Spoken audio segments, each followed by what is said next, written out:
Hello प्यारे बच्चों, तो कैसे हो आप सब। बहुत बहुत स्वागत है आप सभी का आज की इस वीडियो में। और प्यारे बच्चों, आज की ये एक स्पेशल और one of the most demanded video, या फिर यूं कहें बच्चों कि लगभग 1.5 घंटे का महा एपिसोड। जी हाँ बच्चों, 1.5 घंटे की स्पेशल और डिमांडेड वीडियो क्लास 11th का आपका फिजिकल एजुकेशन यानी कि शारीरिक शिक्षा का जो सब्जेक्ट है बच्चों, इसी के एनुअल यानी कि फाइनल के एग्जाम के लिए बहुत बहुत बहुत ज्यादा इंपॉर्टेंट वीडियो होने वाली है। जी हाँ बच्चों, क्योंकि जैसा कि आप सभी को पता है कि आज यानी कि जो बच्चे मॉर्निंग शिफ्ट के हैं इनका 28 फेब को, जो कि आज है, ठीक है, और जो बच्चे इवनिंग शिफ्ट के हैं इनका 2 मार्च को आपका फिजिकल का जो फाइनल एग्जाम है ना, एनुअल एग्जाम जिसे आप वार्षिक पेपर भी कहते हैं, ये होने वाला है। ठीक है, तो आप सभी के आज के पेपर के लिए और 2 मार्च के पेपर के लिए आज हम डिस्कस करेंगे बच्चों एक मोस्ट इंपॉर्टेंट पीवाईक्यू कह लीजिए या सैंपल पेपर कह लीजिए, इसी के सॉल्यूशन के बारे में। जी हां बच्चों, और पता है इस 1.5 घंटे के अंदर हम ये पूरा का पूरा पेपर बहुत अच्छे से सॉल्यूशन के साथ में समझने वाले हैं।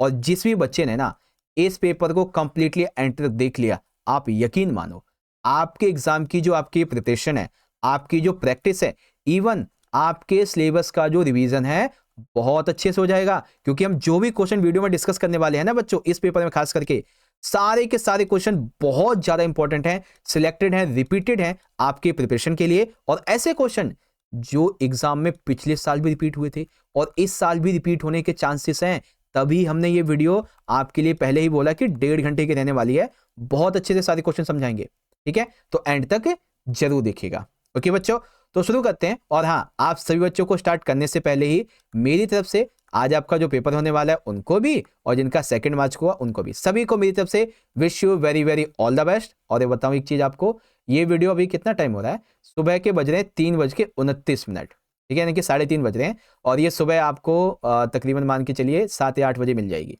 है ना। तो इतनी रात को हम आपके लिए मेहनत कर रहे हैं, इतनी सुबह सुबह कह लीजिए, रात के लीजिए, तो आपका भी फर्ज बनता है कि बच्चों आप सभी इस वीडियो को ज्यादा से ज्यादा लाइक करें, अपने दोस्तों में शेयर भी करें, और कमेंट बॉक्स में आप मुझे अपना फीडबैक जरूर बताएं हमारी मेहनत के बारे में, ठीक है। बाकी देखो, अगर हम पेपर के पैटर्न की बात करें तो पेपर में 5 खंड 37 प्रश्न होंगे। खंड ए के अंदर टोटल 18 MCQ रहने वाले हैं। खंड बी के अंदर 2 नंबर के 6 क्वेश्चन है जिसमें से 5 करने हैं। खंड सी में 3 नंबर के 6 क्वेश्चन है जिसमें से 5 करने हैं। और खंड डी में 4 नंबर के 3 क्वेश्चन केस बेस्ड है। 5वें खंड में 5 नंबर के आपके 4 क्वेश्चन जिसमें से 3 करने हैं। ऐसे इंग्लिश में सेक्शन ABCD आपका ये रहेगा, ठीक है। तो पैटर्न भी समझा दिया है, इंग्लिश में भी हिंदी में भी, ये सारी चीजें। अब देखो सारे के सारे बच्चे, क्या आप लोग रेडी हो आने वाला 1.5 घंटा मेरे साथ इतनी पढ़ाई को करने के लिए? जिस भी बच्चे ने वीडियो देख ली ना, उसकी प्रिपरेशन काफी अच्छी हो जाएगी। और इस वीडियो के अलावा कम से कम 2 सैंपल पेपर और करवाएंगे अभी आपको, ठीक है। ये वीडियो अपलोड हो जाएगी ना, पूरी हो जाएगी, इसके बाद देखना आप लोग 2 सैंपल पेपर और आएंगे, और सारी वीडियोस के लिंक आपको यहाँ पे आई बटन में मिल जाएंगे, जो भी वीडियोस आपके लिए आ रही हैं, ठीक है, तो उनको जरूर से देख लेना। ओके, तो सारे बच्चे जल्दी से बताओ, क्या आप लोग तैयार हो आज के इस 1.5 घंटा के सेशन को मेरे साथ पढ़ने के लिए, समझने के लिए, प्रिपरेशन करने के लिए, प्रैक्टिस के लिए, सिलेबस के रिवीजन के लिए? जल्दी बताओ, जल्दी बताओ, जल्दी बताओ। रेडी हो बच्चों? तो चलिए शुरू करते हैं। ओके, तो फाइनली प्यारे बच्चों, आज की इस वीडियो का जो हमारा सबसे पहला खंड है, खंड ए, इंग्लिश में जैसे सेक्शन ए बोलते हैं, जो कि 18 मार्क्स का आएगा, वो यहां से शुरुआत हो जाता है, ठीक है। अब ध्यान से सुनो, सेक्शन ए के अंदर हम लोग सबसे पहले जो हमारे 18 MCQ हैं इसको डिस्कस करेंगे। तो आप सभी से रिक्वेस्ट है कि इन MCQ क्वेश्चन का आंसर मेरे आंसर देने से पहले आप अपने मन ही मन जरूर सोचना कि इसका क्या आंसर हो सकता है। और साथ ही साथ जब ये सेक्शन ए कंप्लीट हो जाए तो सारे बच्चे कमेंट में ईमानदारी से स्कोर जरूर बताना, ठीक है, कि 18 MCQ में से आपने किसने राइट MCQ का आंसर सही गेस किया था, जिससे आपको आपकी प्रैक्टिस का अंदाजा लग जाएगा, ठीक है। चलो शुरू करेंगे बच्चों। देखो यहां पे क्या करूंगा, मैं हिंदी में तो आपको पढ़ के बताता चलूंगा, जो बच्चे इंग्लिश मीडियम के हैं वो यहां से नीचे क्वेश्चन दिख रहा होगा आपको, इजीली पढ़ सकते हैं, ठीक है। सबसे पहला क्वेश्चन, निम्नलिखित में से कौन अनुकूली शारीरिक शिक्षा के सिद्धांत के अंतर्गत नहीं आता है? ठीक है, जो हमारी अडेप्टिव फिजिकल एजुकेशन होती है, इसकी जो थ्योरीज हैं उनमें कौन सा इंक्लूड नहीं है? तो बच्चों यहां पे 2 नंबर का एक क्वेश्चन कंप्लीट हो जाएगा कि अनुकूली शारीरिक शिक्षा के सिद्धांत क्या है, ठीक है। तो सबसे पहला सिद्धांत है बच्चों, चिकित्सा परीक्षा आयोजित करना। ठीक है, चिकित्सा परीक्षा आयोजित करना। ठीक है, सेकंड है खेलने का क्षेत्र सीमित होना, इनके खेलने का जो क्षेत्र है, ठीक है, वो भी सीमित होना। और तीसरा रहेगा खेल के नियमों में संशोधन किया जाना, किसी भी प्रकार की डिसेबिलिटी हो सकती है, किसी प्रकार की, तो खेल में जो नियम है उसको उस हिसाब से बदलना। लेकिन यह कहना कि जो कार्यक्रम है वो शिक्षक की रुचि के अनुसार हो, यह गलत है भाई, ये गलत होगा, क्योंकि जो कार्यक्रम है वो किसके अनुसार होंगे, वो उस बच्चे के अनुसार होने चाहिए, है ना, कार्यक्रम उसकी रुचि के अनुसार होने चाहिए। जैसे बच्चे को मान लीजिए बैडमिंटन खेलना पसंद है, ठीक है, आप उससे वॉलीबॉल खिलवा रहे हो, ठीक है, बच्चे को फुटबॉल को किक करना पसंद है, आप उससे क्रिकेट खिलवा रहे हो, है ना, तो जो कार्यक्रम है वो बच्चे की रुचि के अनुसार हो, ये है अनुकूली शारीरिक शिक्षा का सिद्धांत। ठीक है, तो ये वाला गलत हो जाएगा, सी वाला, programs as per teachers interest, that is wrong. Okay, अब देखो बच्चों क्वेश्चन नंबर सेकंड, यहाँ पे बेसिकली एक फिलिंग ब्लैंक्स दिया गया है और इसमें आपको किसी जो फिजिकल एजुकेशन में मास्टर होते हैं उनका नाम बताना है। ठीक है, तो देखो क्या है कि यहाँ पे एक परिभाषा दी गई है, कौन सी परिभाषा है, किसके अनुसार यह लक्ष्यों की प्राप्ति की एक नियंत्रित और योजनाबद्ध प्रक्रिया है जिसमें मांसपेशीय प्रदर्शन और व्यवहार में परिवर्तन संतोष तरीकों और संगठनों के द्वारा किया जाता है। अर्थात दरअसल ये जो है लक्ष्यों की प्राप्ति की एक नियंत्रित और योजनाबद्ध प्रक्रिया है जिसके अंदर मांसपेशियों का प्रदर्शन, उनका व्यवहार, ठीक है, उनमें जो भी परिवर्तन आता है, जो भी तरीके होते हैं, संगठन होते हैं, इनके द्वारा अध्ययन किया जाता है। तो ये किसकी बात है बच्चों, ठीक है, फटाफट से बताओ किसकी बात है ये, लक्ष्यों की प्राप्ति के लिए नियंत्रित और योजनाबद्ध प्रक्रिया के लिए सारी बातें किसने कही थी, मार्टिन ने, मैथ्यू ने, रुडोल्फ गोएकेल या फिर जीवी वॉटसन, कौन थे बच्चों, फटाफट सोचो। जी हाँ, मार्टिन ने ये बात कही है। किसने, मार्टिन ने ये बात कही है। इसको इंग्लिश में देख लेंगे तो ये आपका क्वेश्चन हो जाएगा, आंसर आपका ए हो जाएगा, मार्टिन। क्वेश्चन नंबर थर्ड, अब यहां पे हमें क्या करना है, एक परिभाषा फिर से पहचाननी है। क्वेश्चन ये है, किस व्यक्ति के अनुसार किसी दूसरे वस्तु के बजाय एक ही वस्तु पर चेतना का केंद्रीकरण अवधान कहलाता है। बच्चों अवधान का मतलब क्या होता है, ध्यान लगाना, और ध्यान ऐसा जो कि पूरी तरीके से फोकस्ड हो। ठीक है, तो ये बात किस व्यक्ति ने कही है कि किसी दूसरे वस्तु के बजाय एक ही वस्तु पर चेतना का केंद्रीकरण, यानी कि आपके सामने ये मान लीजिए 4 सब्जेक्ट्स हैं, ठीक है, और आपका एग्जाम है फिजिकल एजुकेशन का, आपके पास समय बचा है केवल 2 दिन का, और सबसे पहला एग्जाम आपका फिजिकल का है, फिर आपका पॉलिटी है, फिर आपका हिंदी है, फिर हिस्ट्री है ना। तो अब आपको क्या करना है, आपको इन तीनों को ध्यान में ना लगाते हुए सिर्फ 2 दिन के लिए फिजिकल एजुकेशन पे कंसंट्रेट करना है, केवल उसी एक सब्जेक्ट पे। तो ये क्या कहलाएगा, इसको क्या बोलेंगे बच्चों, इसको बोलते हैं अवधान, यानी कि ध्यान। तो ये बात कही किसने आखिरकार, ये बात कही है डमविल ने। ठीक है, ऑप्शन नंबर बी इसका करेक्ट हो जाएगा। ठीक है, चलिए क्वेश्चन 4 है, आधुनिक समय में मनोविज्ञान का अर्थ क्या है। बच्चों देखो, मनोविज्ञान टाइम पे ये चेंज होता रहा। पहले मनोविज्ञान आत्मा से संबंधित था, ठीक है, फिर मन से संबंधित हुआ, फिर चेतना से संबंधित हुआ, लेकिन आज के टाइम पे इन वर्तमान इन टुडेज लाइफ जो मनोविज्ञान है वो व्यवहार से संबंधित है। किससे, व्यवहार से संबंधित है। ठीक है, meaning of psychology in modern times that is behaviour. Okay, चलिए अब थोड़ा सा एक ऐसा क्वेश्चन है जिसमें आपका 2 नंबर का क्वेश्चन भी हो जाएगा और थोड़ी थोड़ी छोटी छोटी इंफॉर्मेशन भी आपको मिल जाएगी। तो क्वेश्चन 5 कहता है कि निम्नलिखित कथनों को ध्यानपूर्वक पढ़िए। पहला पॉइंट है, इन्होंने ये बताया कि साइकोलॉजी शब्द 2 शब्दों से मिलकर बना है। ठीक है, तो याद रखें जो साइकोलॉजी शब्द है बच्चों वो कितने शब्दों से मिलकर बना है, 2 शब्दों से। कौन कौन सा, पहला शब्द है साइकी जिसका अर्थ होता है आत्मा, दूसरा शब्द है लोगस जिसका अर्थ होता है अध्ययन करना या फिर विज्ञान। तो इस प्रकार मनोविज्ञान का शाब्दिक अर्थ है आत्मा का विज्ञान या फिर आत्मा का अध्ययन। तो साइकोलॉजी के बारे में ये 2 शब्द साइकी, लोगस, ठीक है, सब इसका अर्थ होता है आत्मा का विज्ञान या फिर आत्मा का अध्ययन। ये किस व्यक्ति ने बात कही है, ठीक है, आपके सामने 4 यहाँ पे नाम दिए गए हैं व्यक्तियों के, इनमें से पहचानना वो कौन है। फटाफट से सोचिए बच्चों, इसमें से राइट आंसर क्या है इसका, वेरी गुड, बहुत अच्छे। जिस बच्चे ने अरस्तु राइट आंसर दिमाग में सोचा वो एकदम राइट है, अरस्तु ने ये बात कही है। ठीक है, सेम इसी तरीके से इंग्लिश में देख लेंगे, जो फिजिकोलॉजी है इसके वर्ड मीनिंग के बारे में ये बातें यहाँ पे दी गई हैं। The right answer is option number C. Okay, चलो बच्चों क्वेश्चन नंबर 6, इसमें पूछा गया है ओलंपिक ध्वजों के रंग तथा महाद्वीप का मिलान करो। ओलंपिक ध्वज में कितने रंग हैं बच्चों? 5 रंग हैं। ठीक है, कौन कौन सा? एक है लाल, एक है पीला, एक काला और एक हरा। ठीक है, लाल पीला काला हरा। इसमें एक और होगा, अभी मैं अभी आपको दिखाता हूं।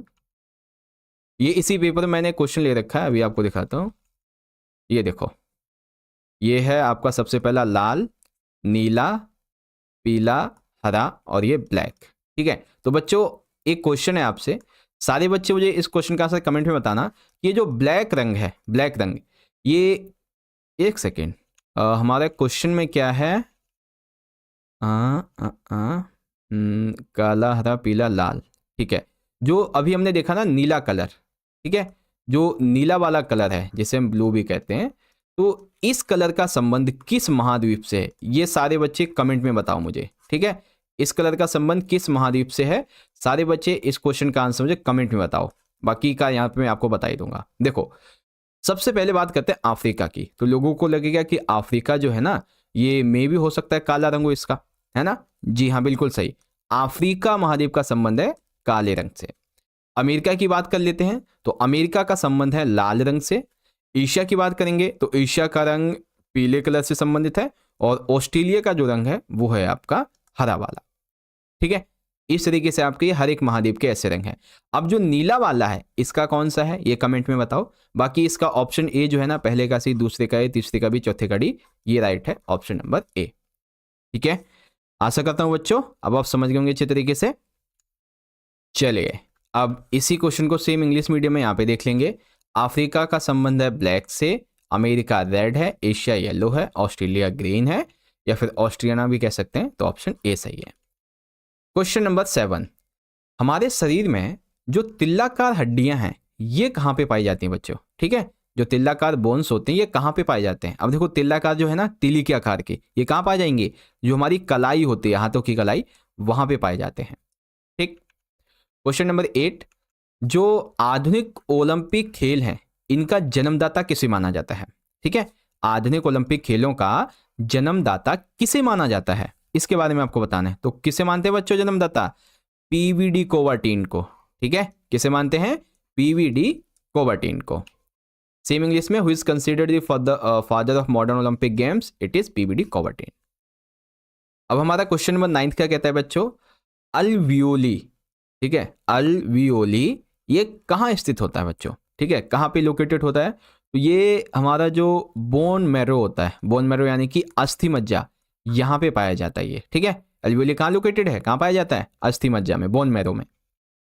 अब अभिकथन कारण का, तो अभिकथन हमसे कहता है प्राणायाम का मुख्य उद्देश्य स्वायत्त तंत्रिका तंत्र और मानसिक कार्यों को नियंत्रित करना है। बिल्कुल ठीक है, प्राणायाम का उद्देश्य क्या होता है बच्चों? अभी आपको 2 नंबर में एक क्वेश्चन बताऊंगा प्राणायाम के बारे में, पूरा कॉन्सेप्ट। अभी बस इतना समझो, प्राणायाम का मुख्य उद्देश्य होता है कि जो हमारा तंत्रिका तंत्र है और जो हमारे मानसिक कार्य होते हैं उसको नियंत्रित करे। कारण, प्राणायाम का जब हम नियमित अभ्यास करते हैं तो इससे कीमो रिसेप्टर्स जो हैं इनकी संवेदनशीलता नियंत्रित होती है, और ये हमारे मन को शांत बनाता है। और जब मन शांत होता है तो हमारा तंत्रिका तंत्र और मानसिक कार्य ये भी नियंत्रण में रहता है। ठीक है, तो क्या है प्राणायाम, इंपॉर्टेंट क्यों है, सारी चीजें सही हैं और यहाँ पे व्याख्या भी है। सेम इंग्लिश में देख लेंगे, असेशन भी ठीक है, रीजन भी ठीक है, करेक्ट एक्सप्लेनेशन है, इसीलिए ऑप्शन ए एकदम राइट है। क्वेश्चन नंबर 11, इसमें पूछा गया है यह नाक की हड्डी का खोखला क्षेत्र है और यह हवा के तापमान और आर्द्रता को नियंत्रित करने में मदद करता है, जिससे हम अंदर लेते हैं। सिंपल सी बात, जैसे हमारे जो नाक है, ठीक है, वहां से हम सांस लेते हैं उन दोनों नलियों से। ठीक है, तो उन्हीं नलियों में ये एक प्रकार की नाक की हड्डी का, हमारी नाक की हड्डी का खोखला क्षेत्र होता है, जहाँ से हवा के तापमान, चाहे वो गर्म हवा हो ठंडी हवा हो, वो नियंत्रित होती है और हम सांस अंदर लेते हैं। तो क्या फेफड़े का ये वो भाग है? नहीं, ये होता है साइनस। और साइनस का पूरा एक बड़ा क्वेश्चन है, ठीक है, 8 नंबर का, 8 नहीं 5 नंबर का, वो भी आपको मैं बताऊंगा। ठीक है, इसको साइनस बोलते हैं, तो ऑप्शन बी। अब बच्चों एक छोटा सा क्वेश्चन है, मैंने मिड टर्म में भी आपको करवाया है। अक्षमता के लिए उपयोग किया जाने वाला शब्द कौन सा है? डिसेबिलिटी के लिए जो एप्रोप्रिएट टर्म है वो कौन सी यूज होती है? ठीक है, अक्षमता के लिए तो वो होती है दिव्यांग। कौन सी होती है बच्चों? दिव्यांग। क्वेश्चन नंबर 13, समकालिकता का दूसरा नाम क्या है? ठीक है, समकालिकता, समकालिकता का मतलब होता है इंग्लिश में ये, ठीक है, और इसको क्या बोलते हैं बच्चों दूसरे नाम के रूप में समकालिकता को? तो समकालिकता का दूसरा नाम होता है समन्वय। क्या होता है? समन्वय। ठीक है, सेम इसी को इंग्लिश मीडियम में देख लेंगे, कोऑर्डिनेशन बोलते हैं। अगला देखिए, क्वेश्चन 14 कहता है निम्नलिखित में से कौन सा प्राथमिक उपचार के अंतर्गत आता है? ठीक है, यानी कि जो फर्स्ट एड होती है बच्चों, वो किससे दी जाती है? तो फर्स्ट एड कब दी जाती है? जब किसी को बहुत ज़्यादा चोट लगी हो और उसका मुख्य इलाज चलने से पहले उसके घाव को रोकना हो गया, ठीक है, या फिर क्या बोलते हैं, ब्लड को रोकना हो गया, कोई बीमारी ज़्यादा है तो उसको थोड़ा सा रोकना हो गया, है ना। तो ये बेसिकली क्या दर्शाता है कि एक बड़े डॉक्टर के परामर्श के पास जाने से पहले उसके लिए किए गए उपचार को प्राथमिक उपचार कहते हैं। जैसे मान लीजिए आप किसी का एक्सीडेंट हो चुका है ना, अब सीधा डॉक्टर तो एकदम एक्सीडेंट की वाली जगह पे पहुंचेगा नहीं, उसे हॉस्पिटल ले जाना पड़ेगा, तो एम्बुलेंस में ही उसको ये जो फर्स्ट एड है वो दी जाती है, ठीक है, ताकि घाव का जो प्रवाह है वो रुक सके, है ना, इसलिए। तो ऑप्शन हो जाएगा गो टू डॉक्टर्स कंसल्टेशन। अगला है क्वेश्चन नंबर 5, शारीरिक शिक्षा का लक्ष्य क्या है? तो जो फिजिकल एजुकेशन है इसका क्या लक्ष्य है? क्या ये हमारे शारीरिक विकास के लिए जरूरी है, या फिर हमारे सर्वांगीण विकास के लिए जरूरी है, या फिर इसका लक्ष्य है मानसिक विकास इसका लक्ष्य है, या फिर गामक विकास? तो बच्चों शारीरिक, मानसिक और गामक हर एक प्रकार का विकास इसमें शामिल है। दैट मीन्स जो बी वाला है बच्चों, सर्वांगीण विकास, ये इसका एकदम राइट आंसर हो जाएगा। ठीक है, इसी को इंग्लिश में what is the aim of physical education? That is all around development. एक आखिरी नहीं, अभी एक और आएगा, गतियों के नाम में शामिल है, जो मोशंस के नेम है वो क्या क्या है? तो आकुचन हो गया, अपवर्तन तथा अभिवर्तन हो गया, और विस्तार हो गया, ये सभी इसके नाम है। यानी कि ऑप्शन डी जो है ये आपका एकदम करेक्ट हो जाएगा। अगला क्वेश्चन नंबर है हमारा यहाँ पे 17, ये थोड़ा सा दिमाग को टच करने वाला क्वेश्चन है। ठीक है, क्या है? ऊर्ध्वाधर यानी वर्टिकल अक्ष को डैश अक्ष के रूप में भी जाना जा सकता है। अरे भाई साहब, ऐसा क्वेश्चन भी आ जाएगा? हाँ आएगा, घर्षण वाला आपका जो चैप्टर है ना, वहां से ये आया है। ठीक है, तो ऊर्ध्वाधर यानी कि जो वर्टिकल अक्ष है इसके रूप में किसको जाना जाता है? तो वो कौन सा है बच्चों? अनुदैर्ध्य, लॉन्गिट्यूडनल बोलते हैं इसको।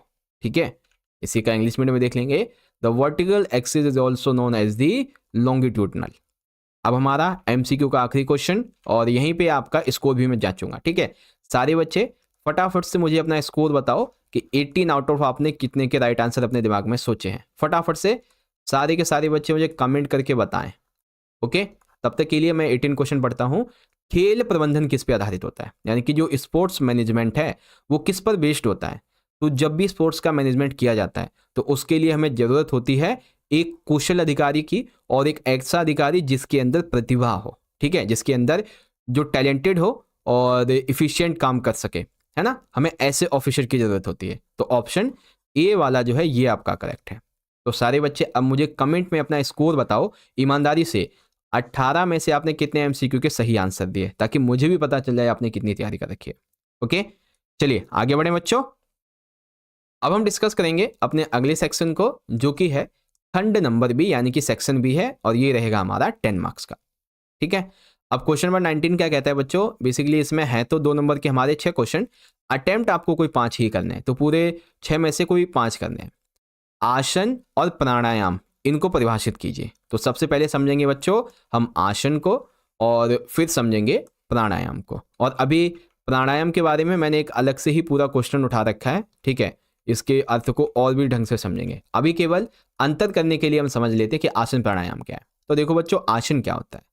आसन योग की विभिन्न मुद्राएं हैं, यानी कि हम जो योगा करते हैं, ठीक है, उसकी विभिन्न मुद्राओं को ही हम आसन कहते हैं। अब एक व्यक्ति हैं पतंजलि, इनके अनुसार आसन का अर्थ होता है स्थिर सुखम आसनम, यानी कि लंबे समय तक सुखपूर्वक बैठने की स्थिति को आसन कहते हैं। यानी कि बिना किसी चिंता के, बिना किसी शोर शराबे के, दिमाग शांत करके सुखपूर्वक बैठना ही इनके हिसाब से, पतंजलि के हिसाब से आसन है। रही बात प्राणायाम की, तो प्राणायाम जैसा कि आपको बता चुका हूं एमसीक्यू में, ये 2 शब्दों से मिलकर बना है, एक है प्राण और दूसरा है आयाम। प्राण का अर्थ होता है जीवन ऊर्जा, आयाम का अर्थ होता है नियंत्रण श्वास पर। ठीक है, तो इस तरीके से प्राणायाम का क्या मतलब हो गया, अपनी श्वास पर नियंत्रण करना। ठीक है, तो आसन क्या है, आसन है योग की विभिन्न मुद्राएं, योग स्थिर सुखम आसनम। प्राणायाम क्या है, दो शब्दों से मिलकर बना हुआ शब्द है जिसका शाब्दिक अर्थ होता है कि अपने जीवन को अच्छा बनाते हुए अपनी श्वास पर नियंत्रण प्राप्त करना या नियंत्रण करना। ठीक है, चलो इंग्लिश में देख लेंगे सेम, आसन का क्या मीनिंग है, प्राणायाम का क्या मीनिंग है, ये सारी बातें। अब प्राणायाम के बारे में आपको मैं थोड़ा सा डीपली समझाता हूं। देखो, प्राणायाम इन दो शब्दों से मिलकर बना है, इसका अर्थ समझाइए। तो देखो बच्चों, प्राणायाम एक मिश्रित शब्द प्राण और यम, जिसका अर्थ होता है जीवन भर स्वास्थ्य तरीके से प्राण का रख रखाव या फिर अपने श्वास पे नियंत्रण रखना। ठीक है, प्राणायाम एक विज्ञान है जो कि श्वास के नियमन के माध्यम से महत्वपूर्ण ऊर्जा को नियमित करने में मदद करता है। यानी कि प्राणायाम क्या है, एक तरीके का साइंस है, जिस साइंस के माध्यम से हम अपनी श्वास का जो नियमन है उसके माध्यम से अपने शरीर में जो ऊर्जा है उसको नियमित तौर से एकदम प्रभाव कर सकते हैं। दूसरा, प्राणायाम अभ्यास में धीमी गहरी सांस लेना। देखो, प्राणायाम अभ्यास में 3 तरीके से सांसें होती हैं। कौन सी? सबसे पहला धीमी और गहरी सांस लेना, इनकी लंबी सांस लेना लेकिन धीरे धीरे, जिसे हम पूरक बोलते हैं। ठीक है, पहला ये हो गया। दूसरा होता है सांस रोकना, कुंभक, यानी कि अपने शरीर के अंदर सांस को कुछ समय के लिए रोकना। लगभग पूर्ण सांस छोड़ देना, रैचक, ये तीसरी स्थिति होती है। ठीक है, तो प्राणायाम अभ्यास में 3 स्थितियां होती हैं, धीमी गहरी सांस लेना, सांस को रोकना और पूरी सांस को बाहर निकाल देना। शरीर के सभी महत्वपूर्ण भागों में प्राण या फिर महत्वपूर्ण ऊर्जा का प्रवाह इन श्वास विनिमय प्रथाओं द्वारा नियंत्रित किया जाता है। बच्चों, आपको ना एक मैं मोटिवेशन चीज बताता हूं, ध्यान से सुनना इस बात को, ये आपके एग्जाम में बहुत हेल्प करेगी। देखो, जब आप अपना एग्जाम देने के लिए जाओ, ठीक है, और आपके सामने क्वेश्चन पेपर आ जाए, ठीक है ना, क्वेश्चन पेपर आ जाए, तो बच्चों आपको एकदम से उस क्वेश्चन पेपर को खोल के नहीं देखना। ठीक है, बिल्कुल भी खोल के नहीं देखना है। आपको कम से कम 1 मिनट, मैं ज्यादा नहीं टाइम बताऊंगा, सिर्फ 1 मिनट, और ज्यादा हो सके तो 2 मिनट, क्योंकि टाइम कम होता है ना, तो 1 मिनट कम से कम और 2 मिनट ज्यादा से ज्यादा अपनी आंखें बंद करो।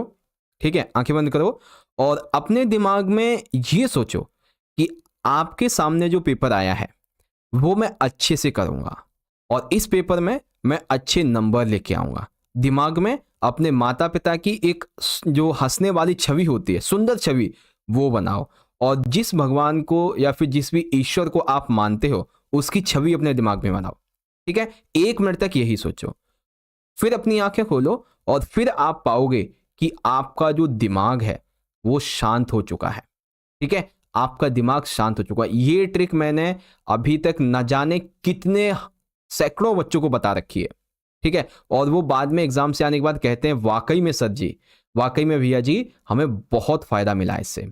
ठीक है, तो आप सभी बच्चे भी इसको जरूर करना और उस टाइम पे ये चीज जरूर करना। ठीक है, जो मैंने अभी आपको ये बताई है कि लंबी गहरी सांस लेना, थोड़ा देर सांस को अंदर रोक के रखना और पूरी सांस छोड़ देना, 1 मिनट के लिए बस इतना करना है। दिमाग आपका शांत हो जाएगा, जो बहुत बातें चल रही होती है ना दिमाग में, वो सब शांत हो जाएंगी आपकी।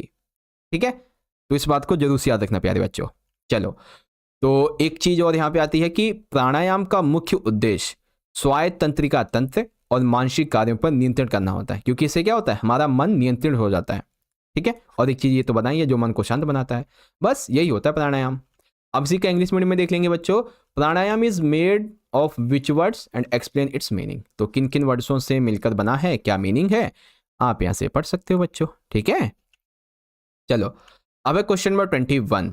इसमें पूछा गया है समूह सामंजस्य क्या है, कार्य सामंजस्य तथा सामाजिक सामंजस्य में अंतर बताइए। ये बेसिकली आपका 3 मार्क्स का क्वेश्चन है, जो कि मैंने यहां पे ले लिया 2 नंबर में। ठीक है, सबसे पहले समझिए समूह सामंजस्य। जैसा कि नाम से पता चलता है, एक समूह के बीच में सामंजस्य बैठाना, यानी कि एक समूह एक साथ मिलकर रहे।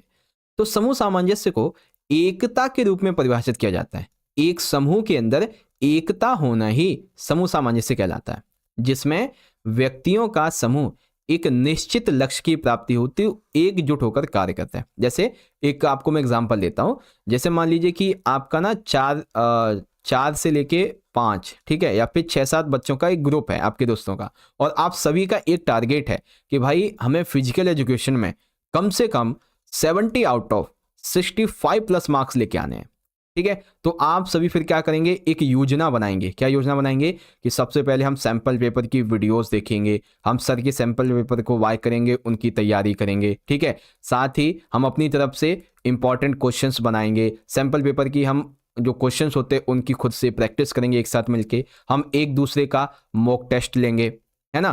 तो एक निश्चित लक्ष्य की प्राप्ति हेतु जब एकजुट होकर कार्य किया जाए, जैसे एकता की भावना प्रबल होती है, उसे समूह सामंजस्य कहते हैं। अब ये होता 2 तरीके का है, कौन कौन सा, एक होता है कार्य सामंजस्य और एक होता है सामाजिक सामंजस्य। अब इन दोनों में क्या डिफरेंस है बच्चों, तो देखो कार्य सामंजस्य यह एक विशिष्ट और पहचान योग्य लक्ष्य को प्राप्त करने के लिए एक टीम के सदस्य जब एकमत होकर कार्य करते हैं, वो कार्य सामंजस्य है, ठीक है। जैसे अभी मैंने आपको ये एग्जांपल दिया ना, तो इसमें आप सभी ने एकमत होकर पढ़ाई करना शुरू कर दी, तो ये क्या कहलाएगा, कार्य सामंजस्य।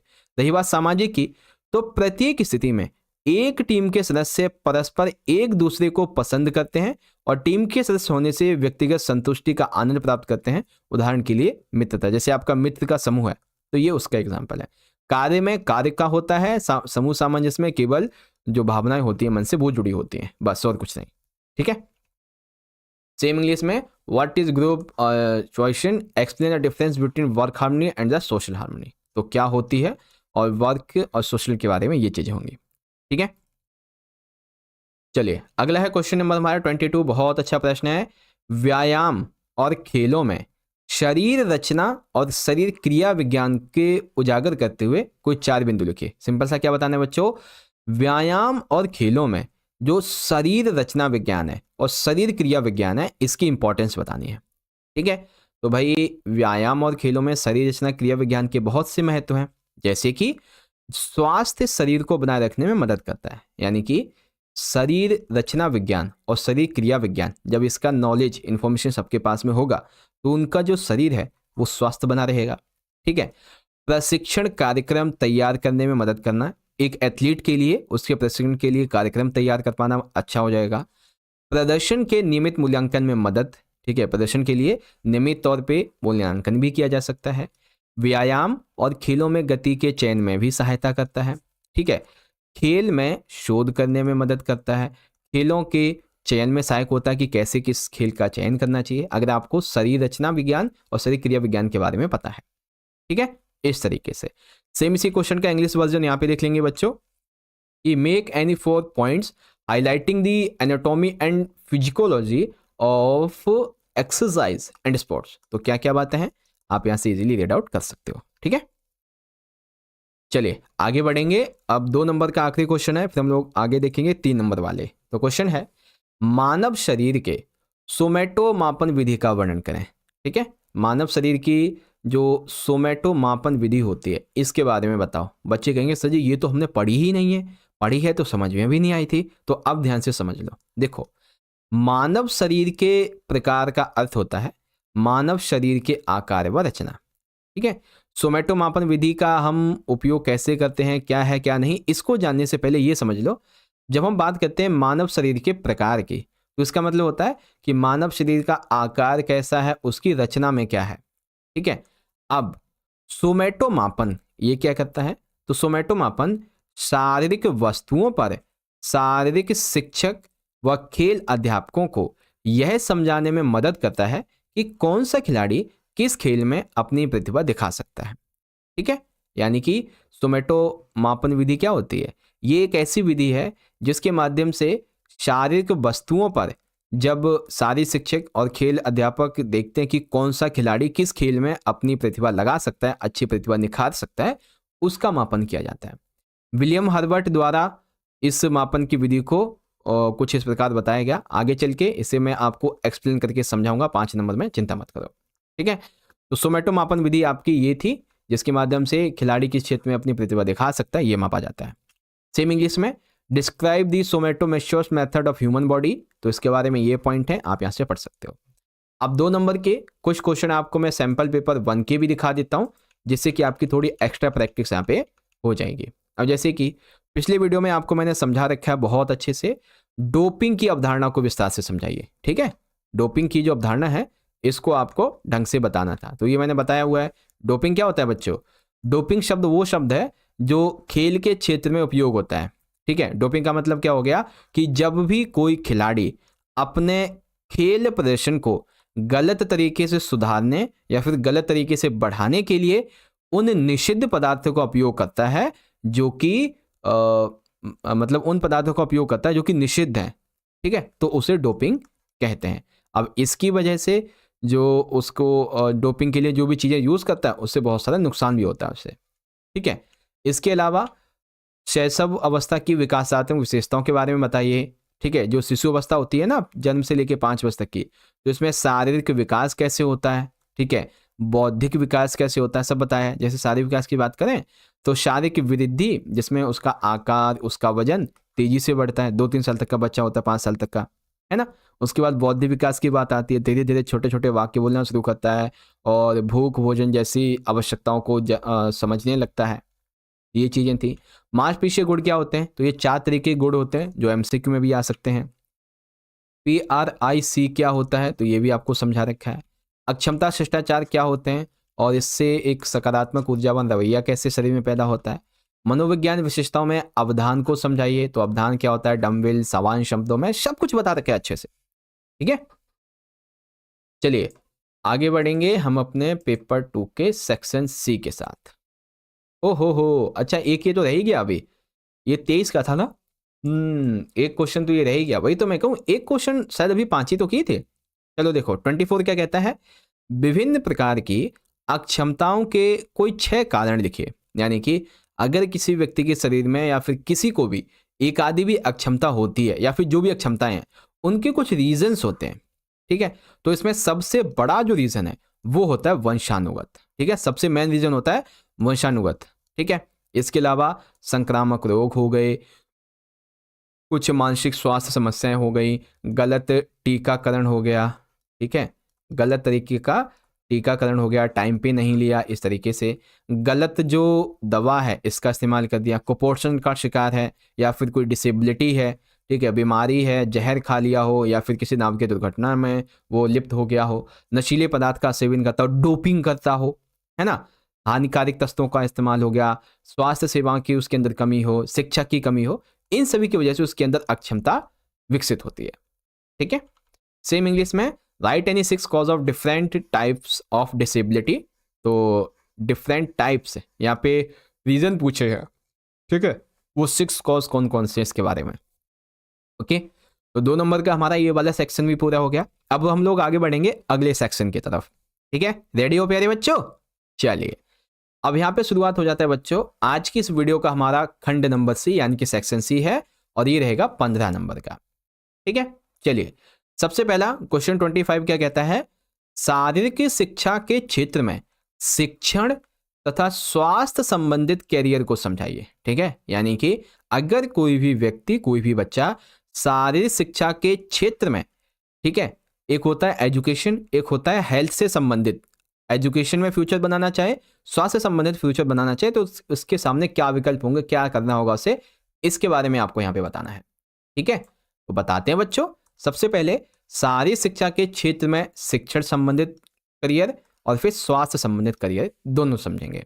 तो सबसे पहला शारीरिक शिक्षा के क्षेत्र में शिक्षण संबंधित करियर। देखो बच्चों, शारीरिक शिक्षा को आज के टाइम पे एक व्यावसायिक क्षेत्र माना जा चुका है, यानी कि एक होता है ना बिजनेस क्षेत्र माना जा चुका है।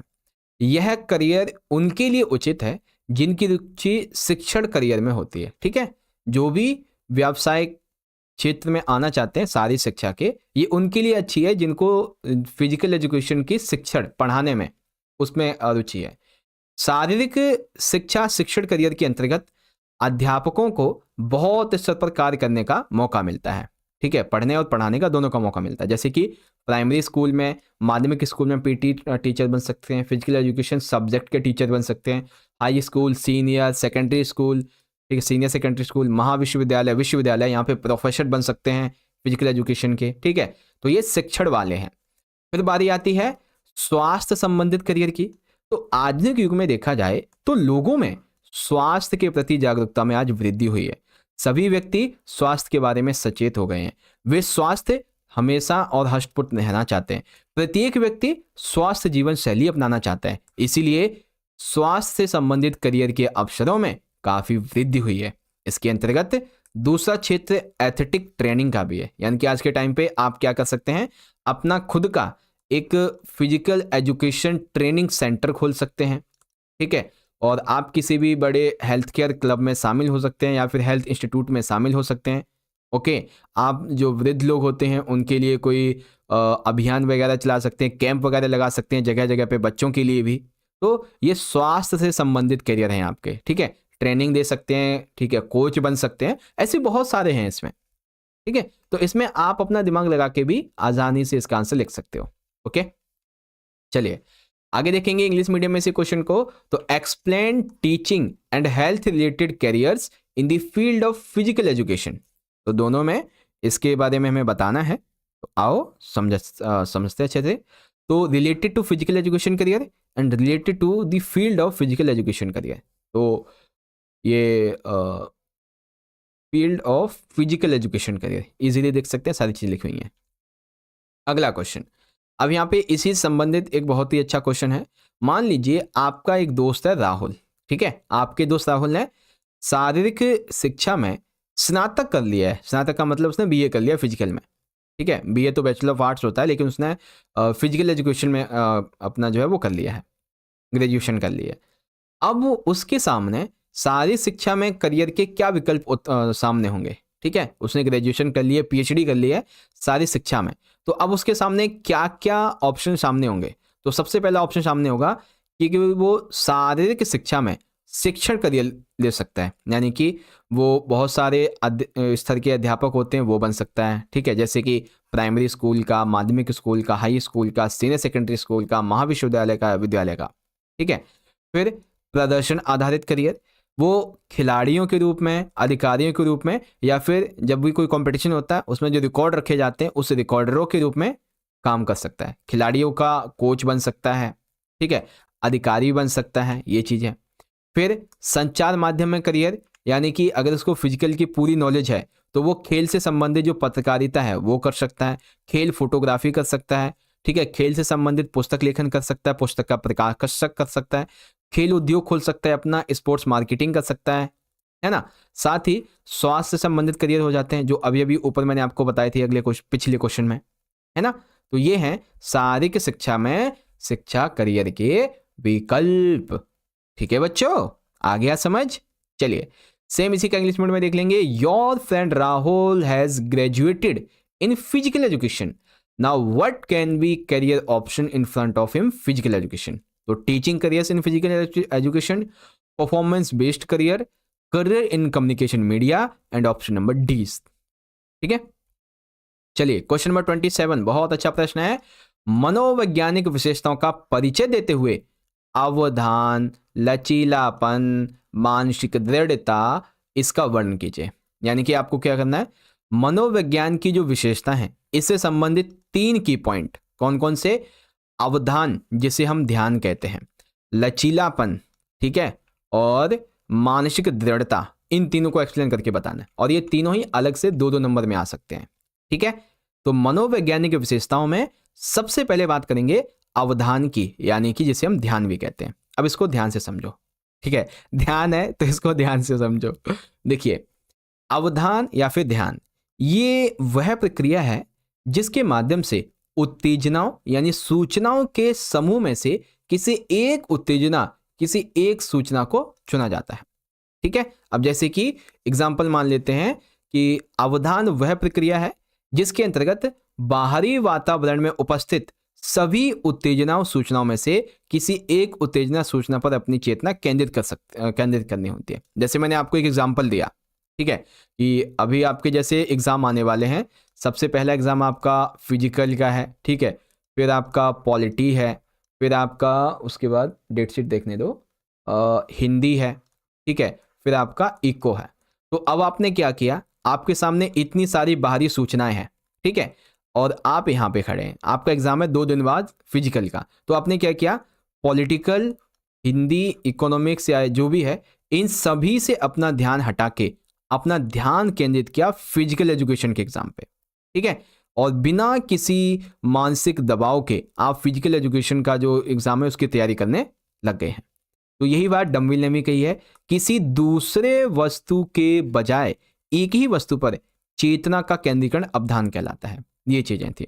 ओके, एक एग्जांपल ये भी है, आपने वो कहावत सुनी है ना कि 4 लोग क्या कहेंगे, तो आपने उन 4 लोगों की ना सोचते हुए आप अपने लक्ष्य, अपने टारगेट, अपने सपने को पूरा करने के लिए काम कर रहे हैं। तो ये भी एक इसका एग्जांपल है। 4 लोग क्या कहेंगे, एक मोटिवेशन है, 4 लोग क्या कहेंगे, अगर ये भी आप सोचेंगे तो फिर वो 4 लोग क्या सोचेंगे, है ना।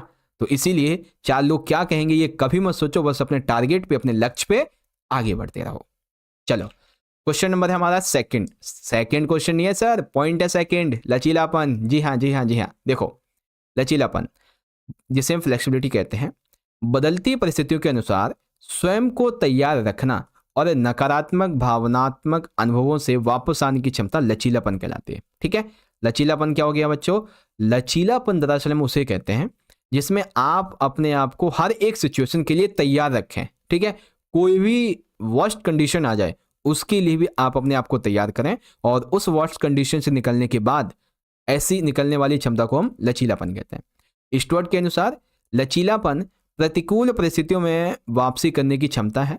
सकारात्मक मनोविज्ञान में लचीलापन जीवन में किसी भी प्रतिकूल परिस्थिति का सामना करने की क्षमता को स्पष्ट करता है। जीवन में कभी भी कोई भी प्रॉब्लम हो उससे वापस आना, निकल के उससे बाहर आना, यही लचीलापन कहलाता है। इसका तीसरा पॉइंट है बच्चों मानसिक दृढ़ता। अब ये क्या होती है, यह एक व्यक्तित्व की विशेषता है जो तनाव और दबाव में अच्छा प्रदर्शन करने की क्षमता को प्रदर्शित करता है। ठीक है, मानसिक दृढ़ता क्या है, ये एक व्यक्तित्व की विशेषता है जो कि एक ऐसी कैरेक्टरिस्टिक्स विशेषता है किसी व्यक्ति की, जब उसके ऊपर बहुत ज्यादा तनाव हो, बहुत ज्यादा दबाव हो, लेकिन वो फिर भी उस टाइम पे अच्छा प्रदर्शन करे, ऐसी क्षमता को मानसिक दृढ़ता कहते हैं। ठीक है, मानसिक दृढ़ता चरित्र, लचीलापन और उसके गुणों से निकलती है।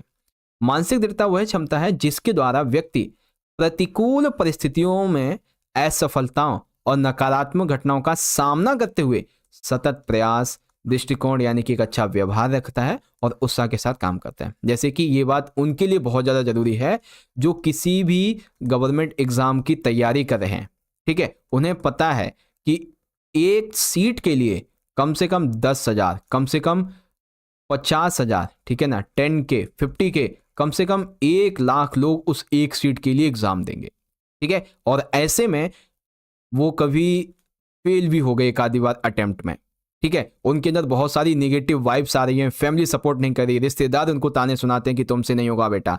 बेटा याद रखना, तुमसे नहीं होगा, जो बात ये कहे हमेशा याद रखना कि उसके चेहरे को कभी मत भूलना, और जब आप सफल हो जाओ तो अलग से उसके घर में एक मिठाई का डब्बा लेके जाना, बोला ले देख हमने किया।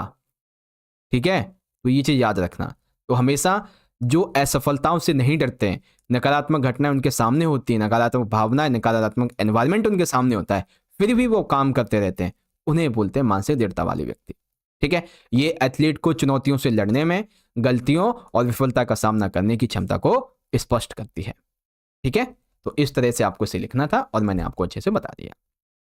चलिए सेम इंग्लिश मीडियम में देख लेंगे बच्चों कि introducing psychological characteristics describe attention, flexibility and mental toughness. तो अटेंशन के बारे में यहां से पढ़ लीजिए। ठीक है, और फ्लेक्सिबिलिटी यानी कि रिसाइलेंस के बारे में यहां से पढ़ें, एंड मेंटल थॉटनेस जो है इसके बारे में यहां से पढ़ें। ठीक है, 3 नंबर का ये 28वां, फिर 29वां और 30। ठीक है, तो अभी हम यहाँ पे क्वेश्चन नंबर 28 को डिस्कस करते हैं। इसमें पूछा गया है हमारे शरीर के विभिन्न जोड़ों का वर्णन कीजिए। तो हमारे शरीर में कई प्रकार के जोड़े होते हैं। एक होते हैं अचल या फिर रेशेदार जोड़े।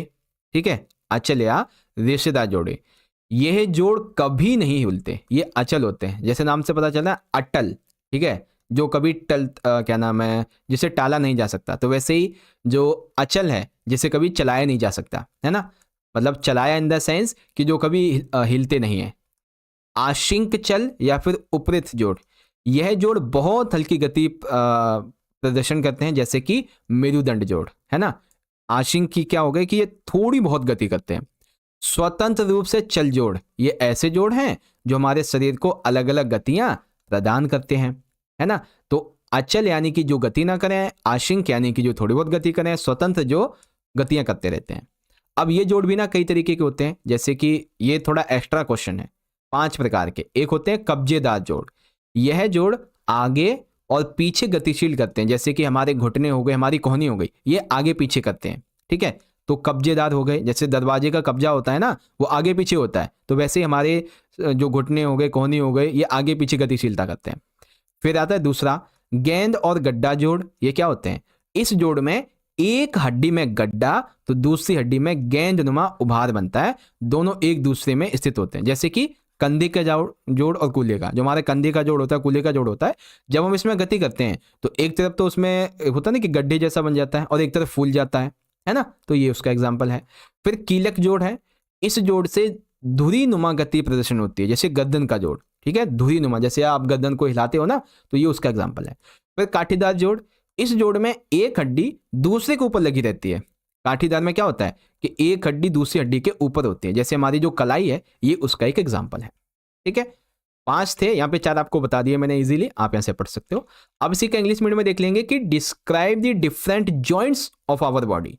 तो हमारी बॉडी के जॉइंट्स कौन कौन से हैं, तो एक है ये वाला, फिर सेकंड, थर्ड, और इसी में हमारे 4 पॉइंट्स और हैं, ठीक है, जिसमें है ये आपका हाइंड जॉइंट्स है, बॉल एंड पिट जॉइंट्स है, रिवाइट जॉइंट है और सेडियल जॉइंट है, इस तरीके से, ठीक है। ओके, तो अब हम लोग क्वेश्चन 29 को देखेंगे, बहुत जल्दी कंप्लीट होगा। देखो, मांसपेशी के किन्हीं 3 गुणों का विस्तार से वर्णन करना है, ठीक है। तो देखिए, सबसे पहले हम समझेंगे मांसपेशी होती क्या है। मांसपेशी एक संकुचनशील उत्तक है, ठीक है, मांसपेशी संकुचनशील उत्तक है। ये पेशियां कंकाल तंत्र के साथ मिलकर सभी प्रकार की गति के लिए उत्तरदायी होती है, और यही मांसपेशियां हमारे कंकाल स्केलेटल सिस्टम के साथ मिलकर हर गति के लिए उत्तरदायी होते हैं। इनके कई गुण होते हैं। सबसे पहला गुण है उत्तेजनशीलता। मांसपेशियों की होने की योग्यता उनकी उत्तेजनशीलता कहलाती है, यानी कि मांसपेशियां हमारे शरीर में उपस्थित हैं, वही उत्तेजनशीलता है। यदि मांसपेशी की उत्तेजनशीलता ज्यादा है, यानी कि मांसपेशी हमारे शरीर में जितनी ज्यादा है, ठीक है, तो इससे हमारी शक्ति, हमारा वेग, हमारी सहन क्षमता भी ज्यादा होगी। दूसरा है संकुचनशीलता। उत्तेजन क्रिया के परिणाम स्वरूप आकार में परिवर्तन की शक्ति को संकुचनशीलता कहते हैं। जैसे आपके शरीर में बहुत सारी मांसपेशियां हैं, है ना, मांसपेशियों में जब परिवर्तन हुआ तो इससे क्या होगा कि आपके शरीर में संकुचनशीलता बढ़ी। अतः मांसपेशियों को उत्तेजित होने पर आकार में परिवर्तन संकुचनशीलता है, ठीक। फिर है प्रसार योग्यता। प्रसार या फैलाव योग्यता मांसपेशी को खींचने की योग्यता है, ठीक है, जैसा कि नाम से पता चलता है ना, प्रसार, इसका मतलब क्या है, ये ऐसी योग्यता है जो मांसपेशी को खींचती है। संकुचन क्रिया के दौरान मांसपेशी रेशे छोटे हो जाते हैं। जब संकुचित होती है कोई चीज तो छोटी हो जाती है ना, लेकिन आराम अथवा विश्राम अवस्था के दौरान मांसपेशी की लंबाई ज्यादा खिंचाव और प्रसार कर रही होती है। मांसपेशी रेशों के खिंचाव में गति संभव होती है। फिर आखिरी यहां पे आ जाता है लचीलापन। खिंचाव अथवा प्रचार की क्रिया के बाद मांसपेशीय रेशों का अपने मूल आकार में पुनः लौट आना ही लोचशीलता होती है, लचीलनपन होता है, ठीक है। खिंचाव हुआ, प्रसार हुआ, उसके बाद मांसपेशी अपने मूल आकार में आ गई। यदि मांसपेशी में लचीलेपन का गुण नहीं होता तो मांसपेशी एक बार खिंचाव अथवा प्रसार होने के बाद उसी अवस्था में रह जाती है, जैसे कि बहुत सारी बीमारियां बनती हैं अगर उसके अंदर ये विशेषता नहीं होगी तो, ठीक है। तो ऐसे आपको लिखना था। मांसपेशियों के 3 गुण बोले थे आपको मैंने, यहाँ पे कितने बता दिए, 4। एक तो है उत्तेजनशीलता, हमारे शरीर में कितनी मांसपेशियां हैं उसी को कहते हैं। संकुचनशीलता, मांसपेशियों में आने वाले परिवर्तन के आकार को कहते हैं।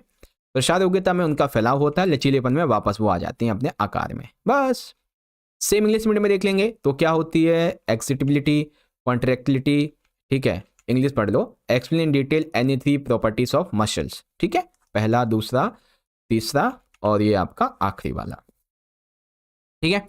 अब 3 नंबर का हमारा आखिरी क्वेश्चन है, फिर हम लोग आगे बढ़ेंगे। क्वेश्चन नंबर है हमारा 30। ओलंपिक के मूल्यों को परिभाषित कीजिए। तो ओलंपिक जो मूल्य हैं बच्चों वो कौन कौन से होते हैं ये हमें बताने हैं। तो ओलंपिक मूल्य बच्चों 3 होते हैं, ठीक है। कौन कौन से?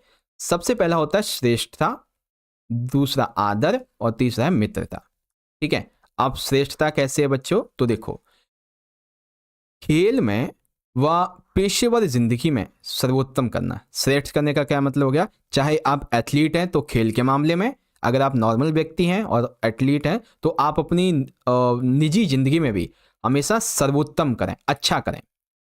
इसमें यह कहा जाता है श्रेष्ठता में महत्वपूर्ण ये नहीं है कि आप उस खेल में विजयी हो जाएं, महत्वपूर्ण ये है कि आपने संघर्ष किया। ठीक है, महत्वपूर्ण ये है कि आपने शारीरिक, मानसिक और इच्छा शक्ति के साथ में संयोजन का इसका आनंद लिया। यह श्रेष्ठता का मतलब है। दूसरा है आदर। आदर यानी कि अपने अंदर एक सेल्फ कॉन्फिडेंस लेके आना, अपना आत्मसम्मान करना, दूसरों का आदर करना, प्राकृतिक वातावरण और जो नियम होते हैं खेल वगैरह के उसको बनाए रखना, उनका सम्मान करना। फिर मित्रता आती है। ओलंपिक खेलों का सार व केंद्र बिंदु मित्रता है। ठीक है, ओलंपिक खेल आखिर का शुरुआत क्यों की गए थे, पहले मनोरंजन के लिए, फिर धीरे धीरे इनका जो मोटिव था, जो टारगेट था, वो ये होने लगा कि हम एक साथ मिलकर मित्रता को अपनाएं। ठीक है, जो विश्वग्राम की वो होती है ना एक अवधारणा, उसको पूरा करें। तो इनका सार होता है, केंद्र होता है क्या, मित्रता। व्यक्तिगत रूप से एवं विश्व के सभी व्यक्तियों के बीच में आपसी समझ और तालमेल को बढ़ावा देना। ठीक है, विश्व के रूप में भी और एक खिलाड़ी के टीम के रूप में भी। ठीक है, और व्यक्तिगत रूप से भी तालमेल को बढ़ावा देना। ठीक है, उनके अंदर एक भाईचारे की भावना को उत्पन्न करना, यह होता है इसका मतलब। ठीक है, तो ये हो गया। अब सेम इसी का इंग्लिश मीडियम में देख लेंगे कि define the values of Olympic games. ठीक है, ओलंपिक गेम्स की जो वैल्यू है वो क्या होती है, तो बेस्ट करना, रिस्पेक्ट करना एंड फ्रेंडशिप ऑल्सो। ठीक है, तो इस तरीके से हमारा ये पूरा हो गया। अब जो हमारी अगली वीडियो होगी, ठीक है, अगली वाली वीडियो, उसमें आपको खंड डी और खंड नंबर ई, ठीक है, 4 नंबर के केस बेस्ड क्वेश्चन और 5 नंबर के आपके जो 4 क्वेश्चन होंगे जिसमें 3 करने होंगे, ये आपको समझूंगा। ठीक है, पार्ट 2 की वीडियो में। अब इसको एंड करने से पहले जो हमारा पिछला पेपर है उसके कुछ क्वेश्चन आपको मैं यहाँ पे मैं रिवाइज करवा देता हूं। जैसे कि ये क्वेश्चन था हमारा, शारीरिक शिक्षा एवं खेलकूद में मनोविज्ञान के महत्व को बताइए। तो ये मैंने आपको बता रखा है मनोविज्ञान का क्या महत्व होता है। मनोविज्ञान के महत्व के परिणाम स्वरूप यह शारीरिक गतिविधियों को बढ़ावा देने में सहायक होता है, हमारे अंदर आत्मविश्वास में वृद्धि करता है, हमारी स्वास्थ्य आदतों को विकसित करता है, लक्ष्य निर्धारण में सहायक होता है, किसी भी तनावपूर्ण सिचुएशन से, स्ट्रेस वाली सिचुएशन को मैनेज करने में, उसको निकलने में सहायता करता है, एकाग्रता में वृद्धि होती है। ठीक है, और भी बहुत सारी चीजें थी। फिर यहाँ पे क्वेश्चन था कि खेलों में वर्जित या फिर निषिद्ध जो डोपिंग श्रेणियां हैं, इसमें एक है एनाबॉलिक स्टेरॉइड्स, एक है ड्यूरेटिक्स और एक है नार्कोटिक। इसके प्रभाव का वर्णन कीजिए। तो मैंने आपको एनाबॉलिक स्टेरॉइड्स के बारे में, ड्यूरेटिक्स के बारे में, नार्कोटिक के बारे में सब बता रखे हैं अच्छे से। ठीक है, इसीलिए जिस बच्चे ने हमारा सैंपल पेपर नंबर 1 का वीडियो नहीं देखा है, लिंक आई बटन में मिल जाएगा, जरूर देख लेना। ठीक है, फिर यहाँ पे देखेंगे तो इंग्लिश में आ जाएगा ये। उसके अलावा फिर हमने देखा था बच्चों की हृदय के कार्य क्या क्या होते हैं। ठीक है, तो हृदय के कार्यों के बारे में आपको मैंने बहुत चीजें बताई थी। जैसे हृदय जो है वो हमारे शरीर के सभी मार्गों में शुद्ध रक्त का संचालन करता है। ठीक है, और शरीर के सभी भागों से अशुद्ध रक्त को शुद्धि के लिए फेफड़ों के पास पहुंचाता है। रक्त प्रवाह ब्लड प्रेशर को नियंत्रित रखता है, बीपी को नियंत्रित रखता है, हृदय दर को नियंत्रित करता है, नियमित व्यायाम से दिल की दक्षता में सुधार आता है ना, ये चीजें थी। फिर शारीरिक पुष्टि की व्याख्या करना अंगों की। तो शारीरिक पुष्टि के अंगों में शक्ति है, गति है, सहन क्षमता है, ठीक है, लचक है, तालमेल संबंधी योग्यताएं हैं, सब कुछ आपको अच्छे से समझा रखा है मैंने। ठीक है, योग का क्या क्या महत्व होता है, तो हमारा शरीर तंदुरुस्त रहता है, हमारा हृदय, हमारा फेफड़ा जो है इसकी कार्य क्षमता अच्छी होती है। नियमित अभ्यास से शरीर रोग मुक्त हो जाता है, शरीर की शक्ति, चपलता, लोच, समन्वय सभी को बढ़ावा मिलता है। थकान दूर करने में सहायक होता है, स्मरण शक्ति में वृद्धि होती है, शारीरिक ढांचे में सुधार आता है, और भी बहुत सारी चीजें। ठीक, ओके, तो फाइनली प्यारे बच्चों यहाँ पे आप देख सकते हैं आज की इस वीडियो का जो हमारा सेक्शन है, ठीक है, सेक्शन डी, खंड डी है, 12 मार्क्स का, वो यहाँ से स्टार्ट हो जाता है। इसमें कैसे क्वेश्चन है बच्चों, केस स्टडी यानी कि केस बेस्ड क्वेश्चन है। ठीक है, अब ध्यान से समझना, हर एक केस बेस्ड क्वेश्चन को आपको मैं अच्छे से समझाऊंगा। ठीक है, अब यहाँ पे आप देखेंगे तो क्वेश्चन 31 कहता है कि नीचे दिए गए चित्र का अध्ययन कीजिए तथा पूछे गए निम्नलिखित प्रश्नों के उत्तर दीजिए। अब यहाँ पे आप थोड़ा ध्यान से देखें तो जो हमारा ओलंपिक ध्वज है, ठीक है। इसमें ये हमारा ब्लू कलर है जो कि यूरोप कंट्री को दर्शाता है, ठीक है। यहाँ हमारा ब्लैक कलर है, ठीक है, ब्लैक जो कि अफ्रीका कंट्री को दर्शाता है। ये रेड कलर है बच्चों जो कि अमेरिका को दर्शाता है, ठीक है। और यहाँ पे देखेंगे जो पीला कलर है, एक सेकेंड, एक छोटा सा आई थिंक यहाँ पे रह गया रंगों के बारे में, ठीक है, एक सेकेंड। यहाँ पे आप देखेंगे तो ये जो येलो कलर आपको दिख रहा है ये इंडिकेट करता है बच्चों एशिया को, ठीक है। और ये जो ग्रीन है ये करता है ऑस्ट्रेलिया कह लीजिए या फिर ओशियाना कह लीजिए, ठीक है। तो ये ओलंपिक आपका यहाँ पे ध्वज है, प्रतीक कह सकते हैं। तो अब एक एक करके हम इसके क्वेश्चन को देखेंगे। पहला क्वेश्चन बच्चों इसमें दिया गया है कि पहला आधुनिक ओलंपिक खेल कब और कहाँ खेले गए थे। दो क्वेश्चन है, ये पहले जो आधुनिक ओलंपिक खेल हुए थे ये कब खेले गए थे और कहाँ खेले गए थे। दूसरा, ओलंपिक ध्वज कब और किसने बनाया। ये ध्वज आप जो देख रहे हैं जिसमें 5 इंटरलिंक्ड रिंग है, ये कब और किसने बनाया था, ठीक है। पहले इन दो क्वेश्चन का आंसर समझिए। देखो बच्चों, 1894 में बेरेंट पियर डे कुबर्टीन ने अंतरराष्ट्रीय ओलंपिक समिति, ठीक है, जिसे हम IOC इंटरनेशनल ओलंपिक कमेटी कहते हैं, इसकी स्थापना की। और इन्हीं के अंतर्गत पहला आधुनिक ओलंपिक खेल खेला गया था 1896 में। और कहाँ पे खेला गया था, जो यूनान है, ठीक है, यूनान की राजधानी एथेंस, यहाँ पे आयोजित किए गए थे, ठीक है। अब दूसरा क्या था, ओलंपिक ध्वज कब और किसने बनाया। तो ओलंपिक ध्वज 1913 में बेरेंट कुबर्टीन के मार्गदर्शन में बनाया गया था और 1914 में ये जारी किया गया था। बना कब था, 1913 में, जारी हुआ था 1914 में, ठीक है। दोनों क्वेश्चन हो गए आपके। अब आगे देखो, जो ओलंपिक का आदर्श वाक्य होता है सिटियस अल्टियस फोर्टियस, इसका क्या मतलब होता है। ओलंपिक आदर्श वाक्य में क्या शामिल है, सिटियस अल्टियस फोर्टियस। और साथ ही साथ ये भी बताऊंगा इसमें एक चौथा वर्ड भी जोड़ा गया था जो कि था टुगेदर, तो इसको भी बताऊंगा इसका क्या क्वेश्चन बनेगा, ठीक है। तो देखो बच्चों, ओलंपिक ध्वज में 5 रिंगों के नीचे एक शब्द लिखा होता है सिटियस अल्टियस फोर्टियस। एक और नया जोड़ा गया टुगेदर, इसका मतलब होता है तेज, ऊंचा, ताकतवर, ठीक है। सिटियस तेज, अल्टियस ऊंचा, फोर्टियस ताकतवर, फिर टुगेदर भी जुड़ गया तो एक साथ। लेकिन पहली बार 1920 में एंटवर्प बेल्जियम में 1920 के ग्रीष्मकालीन ओलंपिक खेलों में मुख्य स्टेडियम में से फहराया गया। तो क्वेश्चन जो पूछा गया उसका आंसर सिर्फ आपका इतना है, ठीक है। बाकी ये एक्स्ट्रा इंफॉर्मेशन है कि इसको सबसे पहली बार कब और कहां फहराया गया। तो 1920 के जो ग्रीष्मकालीन ओलंपिक खेल हुए थे ना एंटवर्प बेल्जियम में, वहां फहराया गया था, ठीक है। अगला क्वेश्चन, ये प्रतीक में कितने छल्ले हैं तथा प्रत्येक छल्ले के रंग का नाम लिखो, ठीक है। तो इस प्रतीक में कितने छल्ले हैं बच्चों, 5 इंटरलिंक्ड रिंग होते हैं जो कि 1 या 5 अलग अलग रंगों में उपयोग किए जाते हैं। जब ये 5 रंग वाले संस्करण में हों तो ये कैसे होते हैं, पहले बाएं से दाएं, ठीक है, यानी कि लेफ्ट टू राइट, नीला पीला काला। फिर इसके नीचे आ जाते हैं हरा और लाल, ठीक है, नीला पीला काला, फिर हरा और लाल, इस तरीके से, ठीक है। नीले पीले काले हरे और लाल, इस तरीके से होता है। तो बस ये हैं आपके 5 रंग। और मैंने आपको ये भी बता दिया कि ये हर एक रंग किस किस कॉन्टिनेंट को यहाँ पे प्रदर्शित करता है ना। ये यूरोपियन को करता है, या अफ्रीका को, ये एशिया को, ये ऑस्ट्रेलिया को, और ये आपका अमेरिका को, है ना। ये चीज़ें थी। तो बच्चों पहला क्वेश्चन हमारा यहाँ पे पूरा हो चुका है, जो कि आशा करता हूँ अब आपको समझ आ गया होगा। चलिए सेम इसी को इंग्लिश मीडियम में देख लेंगे। जो बच्चे इंग्लिश मीडियम के, क्वेश्चन के आंसर मैंने यहाँ पे लिख रखे हैं अच्छे से, सारे क्वेश्चन भी लिखे हुए हैं, आप इजीली पढ़ सकते हो सारे क्वेश्चंस को और सारे आंसर्स को, ठीक है। एक ही बार में आपको सारे क्वेश्चन आंसर यहाँ पे मैं दिखाने का प्रयास करता हूँ। ये रहा, आप यहाँ से पढ़ लीजिए, ओके। चलिए आगे देखेंगे। अब यहाँ पे बच्चों ये इंग्लिश में लिया गया है, ठीक है, जो हड्डियां होती है, जोड़ होता है, उसके बारे में।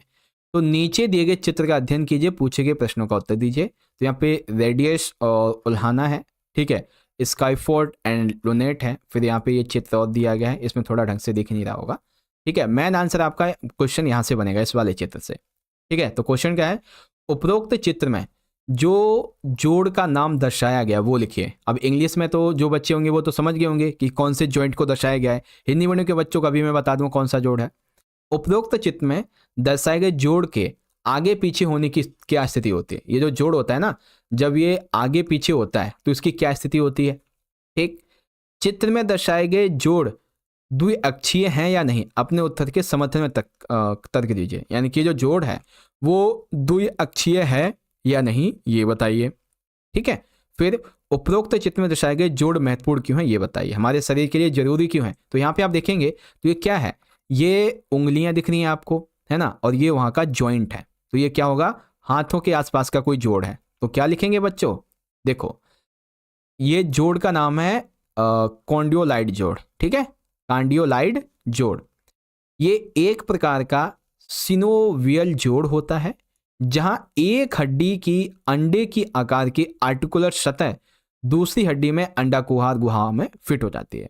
ठीक है, यानी कि एक हड्डी के अंडे की आकार की जो आर्टिकुलर सतह होती है वो दूसरी हड्डी में अंडाकार गुहा में फिट हो जाती है। दूसरा क्वेश्चन क्या था कि आगे पीछे होने की स्थिति क्या होती है इसकी। तो यह जोड़ गतिमान हड्डी को एक ओर से दूसरी ओर आगे पीछे जाने की अनुमति देती है लेकिन घूमने की अनुमति नहीं देती। यानी कि ये लेफ्ट टू राइट, ठीक है, राइट टू लेफ्ट हो सकती है लेकिन ये घूमेगी नहीं, सर्कल नहीं बना सकती है। ठीक है, फिर ये द्विअक्षीय है या नहीं, तो गति केवल दो अक्षों के आसपास होती है, दो अक्ष के आसपास होती है, इसीलिए इन्हें हम द्विअक्षीय भी कह सकते हैं, जैसे कि कलाई का जोड़, मोटा कल, फिर फेल्जियम जोड़। सबसे आखिरी महत्वपूर्ण क्यों है, तो यह जोड़ उपयोगी इसलिए है खास करके बास्केटबॉल में गेंद ड्रिबल करते समय खिलाड़ी अपनी कलाई का इस्तेमाल करते हैं, वॉलीबॉल में भी, है ना, ये चीज़ें होती हैं। तो मैंने बोला था ना ये जो हाथों के आसपास का जो जोड़ होता है काइंडोलाइट जोड़, ये उसकी बात है। ठीक है, अब जो बच्चे इंग्लिश मीडियम के हैं वो तो आसानी से समझ ही जाएंगे इसको, है ना। ये हाथों के आसपास का जो काइंडोलाइट जोड़ है इसके बारे में ये आपके क्वेश्चन हैं, तीन नहीं 4 क्वेश्चन है सर, और फिर आपके ये चारों के आंसर है। आगे देखिए क्वेश्चन नंबर 33 क्या कहता है। इसमें हमसे पूछा गया है बच्चों कि नीचे दिए गए चित्र का अध्ययन कीजिए तथा पूछे गए निम्नलिखित प्रश्नों के उत्तर दीजिए। तो अध्ययन कीजिए, उत्तर दीजिए। ध्यान से देखो, अगर आप यहाँ पे ध्यान से देखें तो ये एक लड़का है, ठीक है, जिसने यहाँ पे ये एक मोमबत्ती जला रखी है। अब इस मोमबत्ती पे इसने क्या कर रखा है, अपना जो ध्यान है वो एकदम आकर्षित कर रखा है। ठीक है, तो ये क्या दर्शाता है, ये दर्शाता है त्राटका को। ठीक है, क्या दर्शाता है, त्राटका, यानी कि ध्यान लगाने को दर्शाता है। ओके, अब ये ध्यान लगाने के लिए पहले इसने एक शांत वातावरण लिया। ठीक है, शांत एक कमरा टाइप में लिया होगा या फिर शांत वातावरण इसने चूज किया। ठीक है, और ये जो एक मोमबत्ती है उसको जलाया, अपने आप का दिमाग एकत्र किया, लंबी सांसें ली, तो ये इसकी प्रक्रिया है ना। अब इसी को हम ध्यान से देखेंगे। तो क्वेश्चन हमारा क्या है बच्चों, इसमें आपका एक षटकर्म क्रिया का जो पूरा कॉन्सेप्ट है वो यहाँ पे मैं करवा दूंगा। तो उपरोक्त चित्र में दर्शाई गई षटकर्म क्रिया का नाम विस्तार से लिखिए और समझाइए। फिर दर्शाई गई षटकर्म क्रिया की टेक्निक को समझाइए और इसके कोई 4 लाभ लिखिए। तो बच्चों ध्यान से समझो, नाम अलग से 2 नंबर में आ जाएगा, टेक्निक अलग से 5 नंबर में आ जाएगी, लाभ इसके 2 या 4 नंबर में अलग से आ जाएंगे, 2 या 3 नंबर में अलग से आ जाएंगे। ठीक है, तो सबसे पहले देखो इसके नाम के बारे में।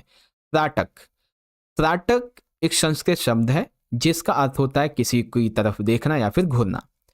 त्राटकाई किसी बाहरी वस्तु को घूरने का अभ्यास है। ये जो त्राटकाई अभ्यास है ना, ये कैसा अभ्यास है, किसी बाहरी वस्तु को घूरने का, ज्यादा देर तक देखने का। एक निश्चित टकटकी ध्यान की विधि है जिसमें एक बिंदु पर ध्यान केंद्रित करना शामिल होता है, जैसे कि कोई एक छोटी वस्तु है, कोई काला बिंदु है, फिर मोमबत्ती की लौ है। ठीक है, इसका उपयोग करने से एकाग्रता विकसित होती है, आंखों में मजबूती आती है और आज्ञा चक्र को उत्तेजित करने में हमारी मदद करता है। ठीक है, तो ये होता है त्राटका। अब त्राटका की बच्चों तकनीकें क्या होती हैं, तो तकनीक के बारे में जब आप इसे ध्यान से खुद से पढ़ोगे तभी समझ में आएगा। ठीक है, आपको मैं फिर भी पूरा समझाने का प्रयास करता हूं। देखो तकनीक क्या होती है, फर्श पे या फिर चटाई पे एकदम सुखासन की स्थिति में बैठ जाइए। ठीक है, जो भी आपको आरामदायक लगे उसमें बैठ जाइए। यहां तक कि आप चाहे तो एक कुर्सी पर भी बैठ सकते हैं, जरूरी नहीं है फर्श पे ही बैठे, चटाई पे बैठे, आप कुर्सी पे बैठ सकते हैं, लेकिन जिसमें आपको आराम लगे, आपके दिमाग को शांति मिले। ठीक है, शांत बैठे, अपनी कमर, अपनी पीठ, अपने गर्दन को सीधा रखें, ठीक है, सीधा रखें, और जैसे नॉर्मली आप सांस लेते हैं वैसे आप सांस भी लेते रहें, ठीक। फिर इसके अलावा अपने से लगभग 2 फीट की दूरी पर एक स्टूल या फिर टेबल पर जलती हुई मोमबत्ती या फिर तेल का दीपक रखें, ठीक है। आप बैठ चुके हो ध्यान की मुद्रा में, अब अपने से ये दूरी कितनी होनी चाहिए, ज्यादा से ज्यादा 2 फीट और कम से कम भी 2 फीट, इतनी दूरी पर एक जलती हुई मोमबत्ती आपको रखनी है।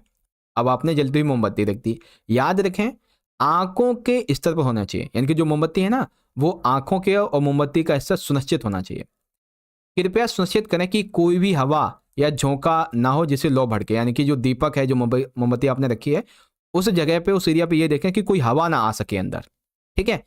अपनी दृष्टि लौ पर केंद्रित करना है। अब क्या करना है आपको, एक तो आपने मोमबत्ती जला के रख ली, ठीक है, 2 फीट तक, और इसका जो एरिया है वो आपकी आंखों के सामने होना चाहिए, बिल्कुल ज़्यादा ऊपर ज़्यादा नीचे नहीं, ठीक है। अब आप ये इंश्योर करें कि आसपास से किसी भी प्रकार की कोई हवा ना आए, ठीक है, हवा नहीं आए, और अपना ध्यान अब सीधा इस मोमबत्ती पे देखने में लगाएं, ठीक है। तब तक बिना रुके पलकें ना झपकाएं जब तक कि आपकी आंखों में तनाव महसूस ना हो, उसमें पानी ना आने लगे, यानी कि आप मोमबत्ती को तब तक देखते रहिए बिना पलकों को झपकाए जब तक कि आपकी आंखों में दर्द ना होने लगे, ठीक है, दर्द यानी कि पानी जैसा ना आने लगे आंखों से। एक बार ऐसा हो जाए तो अपनी आंखें बंद कर लीजिए, ठीक है। अब दोनों हाथों की हथेलियों को गर्म करने तक जोर जोर से रगड़ें और अपनी आंखों को भी मसाज करें, ठीक है। एक चीज बताता हूँ बच्चों, जब आप सुबह सुबह उठते हो ना, सुबह सुबह, तो सुबह सुबह उठते ही बिस्तर पर ही, ज़्यादा नहीं, सिर्फ 2 मिनट के लिए अपने आप को एकदम जैसे बैठते नॉर्मली वैसे बैठें और अपने हाथों को तेजी से रगड़ें, ठीक है, हाथों की हथेलियों को आपस में तेजी से रगड़ें, और जैसे जब वो हाथ लगे कि बहुत ज़्यादा गर्म हो रहे हैं, हीट कर रहे हैं, फिर उन हाथों को अपने आँख और मुंह पे लगाएं, ऐसा 2 बार करें कम से कम, तो इससे आपको एक अलग एनर्जी मिलेगी, ठीक है। ये कभी ट्राई करना, ये तरीका वर्क करता है, ठीक है। और फिर अपनी भौहों के मध्य में लौ की कल्पना करें, और आप ये कल्पना करें कि आपके जो भौहों के बीच में जो खाली जगह होती है वहां पे लौ है, उसकी आग है उसकी, ये चीज है। तो ऐसे करके आप इसकी टेक्निक लिख सकते हैं। अब इसी का लाभ क्या होता है भाई, जब हम ये त्राटक करते हैं तो इसका लाभ क्या होता है, तो इसके फायदे कई हैं। इससे हमारी दृष्टि में सुधार आता है, ठीक है, एकाग्रता बहुत अच्छी होती है, हमारी बुद्धि अच्छी होती है, हमारी जो स्मृति होती है उसमें भी सुधार आता है, ठीक है। शरीर में हमारे आत्मविश्वास, धैर्य और इच्छा शक्ति को बढ़ावा भी मिलता है, मन को शांत करता है, आंतरिक शांति देता है और मौन प्रदान भी करता है, ठीक है। इसके अलावा मन में अधिक स्पष्टता आती है और निर्णय लेने की क्षमता में भी सुधार आता है। हमारे शरीर में निर्णय लेने की क्षमता जो है वो अच्छी हो जाती है, मन शांत हो जाता है, आंतरिक शांति मिलती है, मौन प्रदान करता है, इच्छा शक्ति बढ़ाती है, और भी बहुत सारे हैं भाई देखा, एक देखो, एक होता है कि पढ़ाते पढ़ाते बोर हो जाना, एक होता है कि पढ़ाते पढ़ाते फिर और मजा आ जाना, है ना। तो पढ़ाई का असली मतलब तभी है, अगर आप पढ़ रहे हो और आपको बोरियत फील हो रही है तो आप पढ़ाई नहीं कर रहे, ठीक है। आप पढ़ रहे हो, आपको बोरियत फील हो रही है, फिर भी आप उसको पढ़े जा रहे हो, कॉन्ग्रेचुलेट, आप पढ़ाई में अच्छा कर रहे हो। अब यहीं पे एक मोटिवेशनल चीज करना चाहूंगा आपसे बच्चों, देखो, जो ईश्वर है, आप किसी भी धर्म को, डज नॉट मैटर, जो ईश्वर है वो हर एक व्यक्ति को जिंदगी में एक मौका जरूर देता है, ठीक है। 100% सभी को एक ना एक मौका जरूर देता है, ठीक है।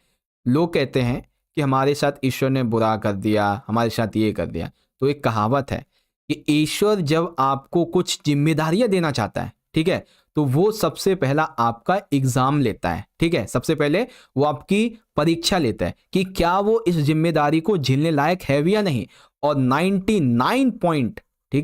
99.99% लोग ये सोचते हैं, और ये भगवान हमारे साथ ये क्या कर दिया, हमारे साथ कौन सी किलो, हमारे साथ ये कर दिया, हम ये नहीं कर पाएंगे, ऐसा वैसा, है ना। तो 99.99% बच्चे या फिर जो लोग हैं ईश्वर की इसी परीक्षा में फेल हो जाते हैं, और जो 0.01% बचते हैं फिर दुनिया में कमाल भी वही करते हैं, ठीक है। तो ईश्वर जब आपको जिम्मेदारी देना चाहता है ना, तो वो आपसे पहले आपकी परीक्षा लेगा। जिस प्रकार से सोने की जो पवित्रता है, जो प्योरिटी है, वो शुद्ध होती है आग में तप कर, वैसे ही ईश्वर आपको शुद्ध करता है आपकी परीक्षा लेकर, ठीक है। तो कभी भी मुसीबत आए डरना नहीं है, उसका मजबूती से सामना करना है, समय है, निकल जाएगा, ओके। चलिए, तो एक मोटिवेशन भी आपको मैंने दे दिया है ना, तो अब अच्छे से पढ़ना। अब इसी का इंग्लिश मीडियम में जो बच्चे यहाँ पे देख रहे हैं इस वीडियो को इंग्लिश मीडियम में, आप इस वीडियो को पॉज कर लें, ठीक है, और इजीली आप इन सभी के क्वेश्चन को, जैसे टेक्निक वगैरह क्या है, इसके बेनिफिट्स क्या होते हैं, सब पढ़ सकते हैं, ठीक है। चलिए आगे बढ़ेंगे। क्वेश्चन नंबर, अरे सर क्वेश्चन नहीं, सबसे पहले सेक्शन ई है हमारा, खंड ई, 15 मार्क्स का। अब इसमें हैं तो 5-5 नंबर के 4 क्वेश्चन, लेकिन अटेम्प्ट हमें केवल 3 ही करने हैं। तो आओ बच्चों ध्यान से समझते हैं। देखिए क्वेश्चन नंबर 34 क्या कहता है, किशोर अवस्था की समस्याओं का विस्तार पूर्वक वर्णन कीजिए, ठीक है। तो बच्चों जब हम किशोर होते हैं, या फिर अभी आप भी किशोर हैं, मैं भी किशोर हूं, है ना, तो इस अवस्था में कौन सी समस्याएं होती हैं, तो सबसे पहली समस्या होती है सामंजस्य और स्थिरता में कमी, फिर होती है महत्व की अनुभूति, फिर करियर के चयन की समस्या, तो शारीरिक समस्याएं होती हैं, आक्रामक व्यवहार की समस्या, और भी बहुत सारी होती हैं, लेकिन मेनली 5 नंबर का है तो 5 ही लिखना है और इसे ढंग से समझाना भी है। तो देखो सबसे पहला सामंजस्य और स्थिरता में कमी, अर्थात किशोरों में ना जो स्टेबिलिटी होती है वो बहुत कम होती है। स्टेबिलिटी यानी कि उनके अंदर पेशेंस जो है वो बहुत कम होते हैं, इसीलिए लोगों के साथ में उनका सामंजस्य अच्छा नहीं हो पाता है, उनका व्यवहार स्टेबल नहीं है, पेशेंस वाला नहीं है। वे जीवन में जो भी समस्याएं आती हैं उनसे कहते हैं हमें समझौता नहीं करना है, और कई बार ऐसी स्थिति आ जाती है कि वे अपने परिवार में ही सामंजस्य स्थापित नहीं कर पाते हैं, वे घर तक में एक स्वतंत्र वातावरण में रहते हैं। सिंपल सा कॉन्सेप्ट है, जैसे आपके माता पिता ने आपको थोड़ा बहुत डांट दिया तो आपको क्या लगता है कि यार यहाँ तो मुझे बात रखने का मौका तक नहीं मिलता है, तो काहे बात का परिवार, है ना। तो ऐसे जो सामंजस्य और जो पेशेंस की कमी है वो आपके अंदर होती है। अब यहां पे आता है हमारा दूसरा पॉइंट, महत्व की अनुभूति, ठीक है। खास करके जो किशोर है ना वो स्वयं को महत्वपूर्ण समझने लगते हैं, वो ये सोचता है कि उसे भी सम्मान मिलना चाहिए, लेकिन उसके माता पिता उसे गंभीरता से नहीं लेते हैं, वह किशोर की भावना को समझने में विफल रहते हैं। यही कारण है कि यह खुद को महत्वहीन समझने लगता है। सिंपल सी बात है, अभी जैसे आप हो, ठीक है, एडोलसेंस में, किशोर में, तो आप क्या सोचते हो कि भाई हम हर एक व्यक्ति के लिए इंपॉर्टेंट है, हम जिसे जानते हैं उसके लिए, हम जिसे प्रेम करते हैं उसके लिए, हमारे रिश्तेदारों के लिए हम बहुत इंपॉर्टेंट हैं, ठीक है। और हमारे माता पिता हमें फॉर ग्रांट ले लेते हैं, ठीक है, हमें जो है ज़्यादा इंपॉर्टेंस नहीं देते हैं, ठीक है, और हमारी भावनाओं को माता पिता समझ ही नहीं पाते हैं, इसीलिए लोग, बच्चे जो होते हैं एडोलसेंस में, वो महत्वहीन समझते हैं अपने आप को। तीसरी सबसे जरूरी जो समस्या है, जरूरी समस्या क्या, ये ऐसी समस्या जो सबके साथ में होती है, करियर के चयन की समस्या, ठीक है। दरअसल क्या होता है हमारी सोसाइटी में जो परिवार हैं वो क्या कहते हैं, हमारे जो किशोर है, हमारा जो बच्चा है, उसके करियर का चयन कौन करता है, माता पिता। यानी कि आपके करियर का चयन किसने किया, माता पिता ने। पैदा हुआ वैसे ही आपके हाथ में आला थमा दिया गया, पैदा हुआ आपके हाथ में ये IIT का सर्टिफिकेट थमा दिया गया, मेरा बेटा IITian बनेगा, मेरा बेटा डॉक्टर बनेगा, मेरा बेटा म्यूजिशियन बनेगा। लेकिन बड़ा होके बेटे के दिमाग में कुछ और ही होता है ना। तो करियर के बारे में वो परिपक्व नहीं है, अपने फैसला का चुनाव वो स्वयं करना चाहते हैं, जिससे कि उसके व्यवहार में बड़ा परिवर्तन आता है। अगला है शारीरिक समस्याएं। लड़कों और लड़कियों को उनमें बाहरी और आंतरिक परिवर्तन का कारण कई बार अनावश्यक चिंता हो सकती है। जैसे खास करके गर्ल्स में ऐसा देखा गया, जैसे जैसे उनकी एज बढ़ती है तो शारीरिक परिवर्तन आते हैं, है ना। और जैसे लड़कों में एज बढ़ती है तो उनके भी शारीरिक परिवर्तन है, जैसे दाढ़ी का आ जाना, है ना, और जंघों पे बाल वगैरह आ जाना। तो इससे क्या होता है कि उनके अंदर ना एक बहुत ही प्रॉब्लम ये जागने लगती है कि कहीं मुझे से कुछ हो तो नहीं जाएगा, है ना। वो अपने आप को शर्मिंदा महसूस करने लगते हैं इस चीज़, चाहे वो गर्ल्स हो चाहे बॉयज हो, ठीक है। इसके अलावा आक्रामक व्यवहार की समस्या, इस अवस्था में किशोर आक्रामक व्यवहार करना शुरू कर देता है।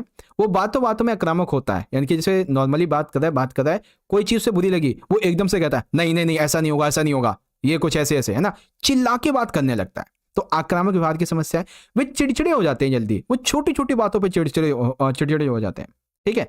जब कोई कार्य करने के लिए कहा जाए तो वो उस कार्य को करने से इनकार कर देते हैं। इसी के साथ साथ वो अपने आप को एक हीरो जैसा बनाने को प्रदर्शित करते हैं, ठीक है।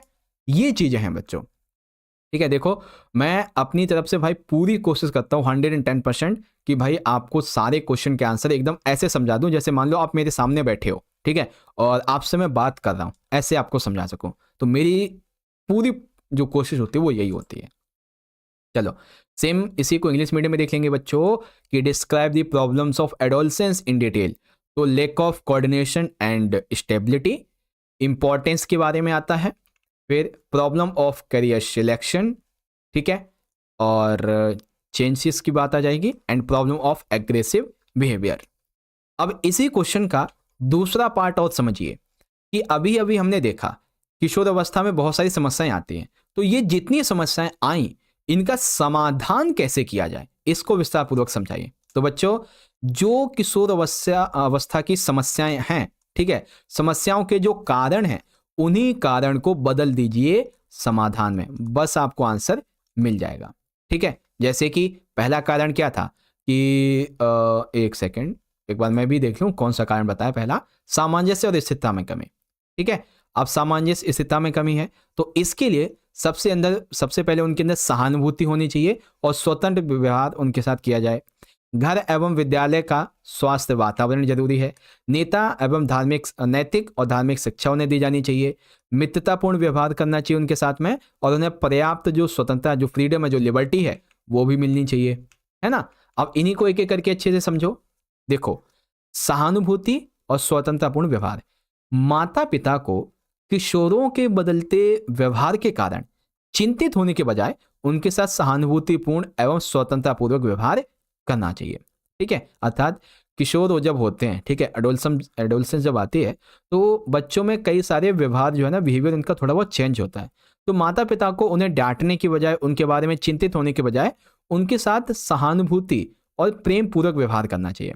ठीक है, यह व्यवहार उनके शारीरिक परिवर्तनों के कारण आता है उनके अंदर। ठीक है, दूसरा, घर एवं विद्यालय का स्वस्थ वातावरण। ठीक है, अगर घर और विद्यालय का जो एनवायरनमेंट है वो स्वस्थ नहीं होगा तो किशोर अपने लक्ष्य से भटक सकता है और उसे गलत आदतें भी लग सकती है, जैसे जुआ खेलना या फिर नशा करना। किशोरों में शारीरिक एवं मानसिक विकास के लिए घर एवं विद्यालय का उचित वातावरण उपलब्ध कराया जाना चाहिए। किशोरों को विभिन्न प्रकार की मनोरंजन क्रियाएं जैसे कि नृत्य, योग, ठीक है, एरोबिक्स एंड जिम इत्यादि में किशोरों को भाग लेना चाहिए अगर अपने आप को स्वस्थ बनाना है।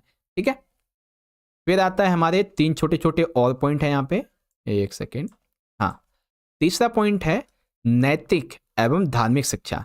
घर पर माता पिता और परिवार के बड़े बुजुर्गों के द्वारा जो किशोर होते हैं उन्हें थोड़ी नैतिक शिक्षा, ठीक है, जिंदगी की आम शिक्षा और धार्मिक शिक्षा ये भी दी जानी चाहिए, जिससे कि उनके व्यवहार संबंधी जो समस्या है उनका समाधान किया जा सकेगा। मित्रतापूर्ण व्यवहार है, जब बच्चा किशोर अवस्था में पहुंचता है तो माता एवं जो शिक्षक है, माता पिता शिक्षक जो है, ये इनके साथ मित्रतापूर्ण व्यवहार करें ताकि वो स्वतंत्रता से अपनी समस्या उनको बता सके। ठीक है, मान लीजिए आपको कोई समस्या है, आप अपने मम्मी पापा से डरते हैं, टीचर से भी डरते हैं, तो आप उसी समस्या को अपने दिमाग में घोर घोर के और बड़ा बना लेंगे। ठीक है, एक कहावत है कि समस्या उतनी बड़ी नहीं होती जितनी बड़ी हम दिमाग में बना लेते हैं। अगर उस समस्या के प्रति हमने एक्शन लिया, प्रॉब्लम के प्रति एक्शन लिया, तो वो समस्या एक्चुअल में बहुत छोटी होती है। ठीक है, मान लीजिए आपने दिमाग में सोच लिया ये समस्या इतनी बड़ी है, ठीक है, तो ये समस्या आपके दिमाग में इससे और कई गुना बड़ी हो जाएगी, लेकिन उसी समस्या का तुरंत आपने उसके प्रति एक्शन लिया तो वो लगेगा कि आपको समस्या ये तो बहुत ही छोटी थी, जिसको मैं दिमाग में फालतू में बड़ा बना रहा था। होता ना कि राई का पहाड़ बना देना, तो वही बात है ना। तो समस्या छोटी होगी लेकिन वो माता पिता को, या फिर बड़ी है तो माता पिता शिक्षक किसी को बता नहीं पाएगा तो दिक्कत बहुत ज़्यादा बढ़ेगी। वही बात है, तो मित्रतापूर्ण व्यवहार करना चाहिए जिससे कि बच्चा कुछ भी शेयर कर सके आपके साथ। पर्याप्त स्वतंत्रता, किशोरों को अपनी भावनाएं और अपना जो सुझाव है वो व्यक्त करने के लिए पर्याप्त फ्रीडम मिलनी चाहिए। उन्हें अपने मित्रों का चुनाव तथा उनके साथ घूमने की स्वतंत्रता भी होनी चाहिए। हालांकि माता पिता को अपने बच्चों के मित्र के विषय में पूरी जानकारी होनी चाहिए। माता पिता को अपने बच्चों के बारे में पूरी जानकारी होनी चाहिए और उन्हें थोड़ी बहुत फ्रीडम भी, लिबर्टी देनी चाहिए। ठीक है, इस तरीके से। तो ये हो गया बच्चों आपका 35। अब सेम इसी का इंग्लिश मीडियम में देख लेंगे कि describe in detail the solutions of problems of adolescence. ठीक है, तो empathy and independent behaviour, healthy environment of home and school, फिर moral and religious education, friendly behaviour और एडिकेट फ्रीडम, इस तरीके से। ठीक है, चलिए अगला क्वेश्चन नंबर 36। अभी आपको एमसीक्यू में बताया था पिछली वीडियो में कि प्राथमिक उपचार क्या होता है ये भी बताऊंगा, और जो प्राथमिक उपचार होता है इसका क्या लक्ष्य होता है, क्या उद्देश्य होता है, ये भी आपको बताऊंगा इसी पेपर में। तो लीजिए वो क्वेश्चन आपके सामने हाजिर है। देखो बच्चों, सबसे पहले प्राथमिक चिकित्सा होती क्या है और फिर प्राथमिक उपचार या फिर प्राथमिक चिकित्सा के लक्ष्य और उद्देश्य। ठीक है, चलिए शुरू करो। प्राथमिक चिकित्सा।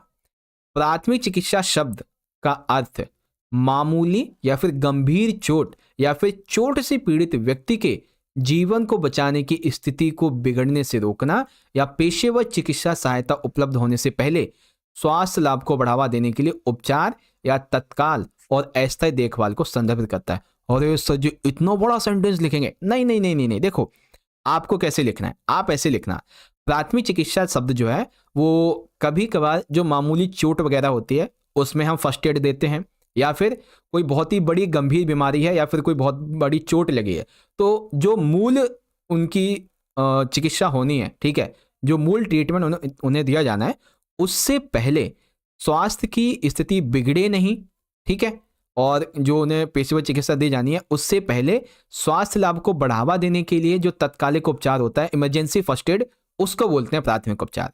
ठीक है, इसमें एक गंभीर स्थिति में प्रारंभिक हस्तक्षेप शामिल होता है।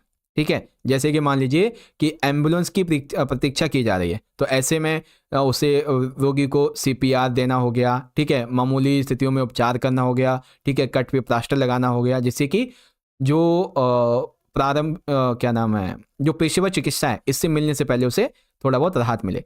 प्राथमिक चिकित्सा प्रक्रिया आमतौर पर बुनियादी चिकित्सा प्रशिक्षण वाले किसी व्यक्ति के द्वारा दी जाती है।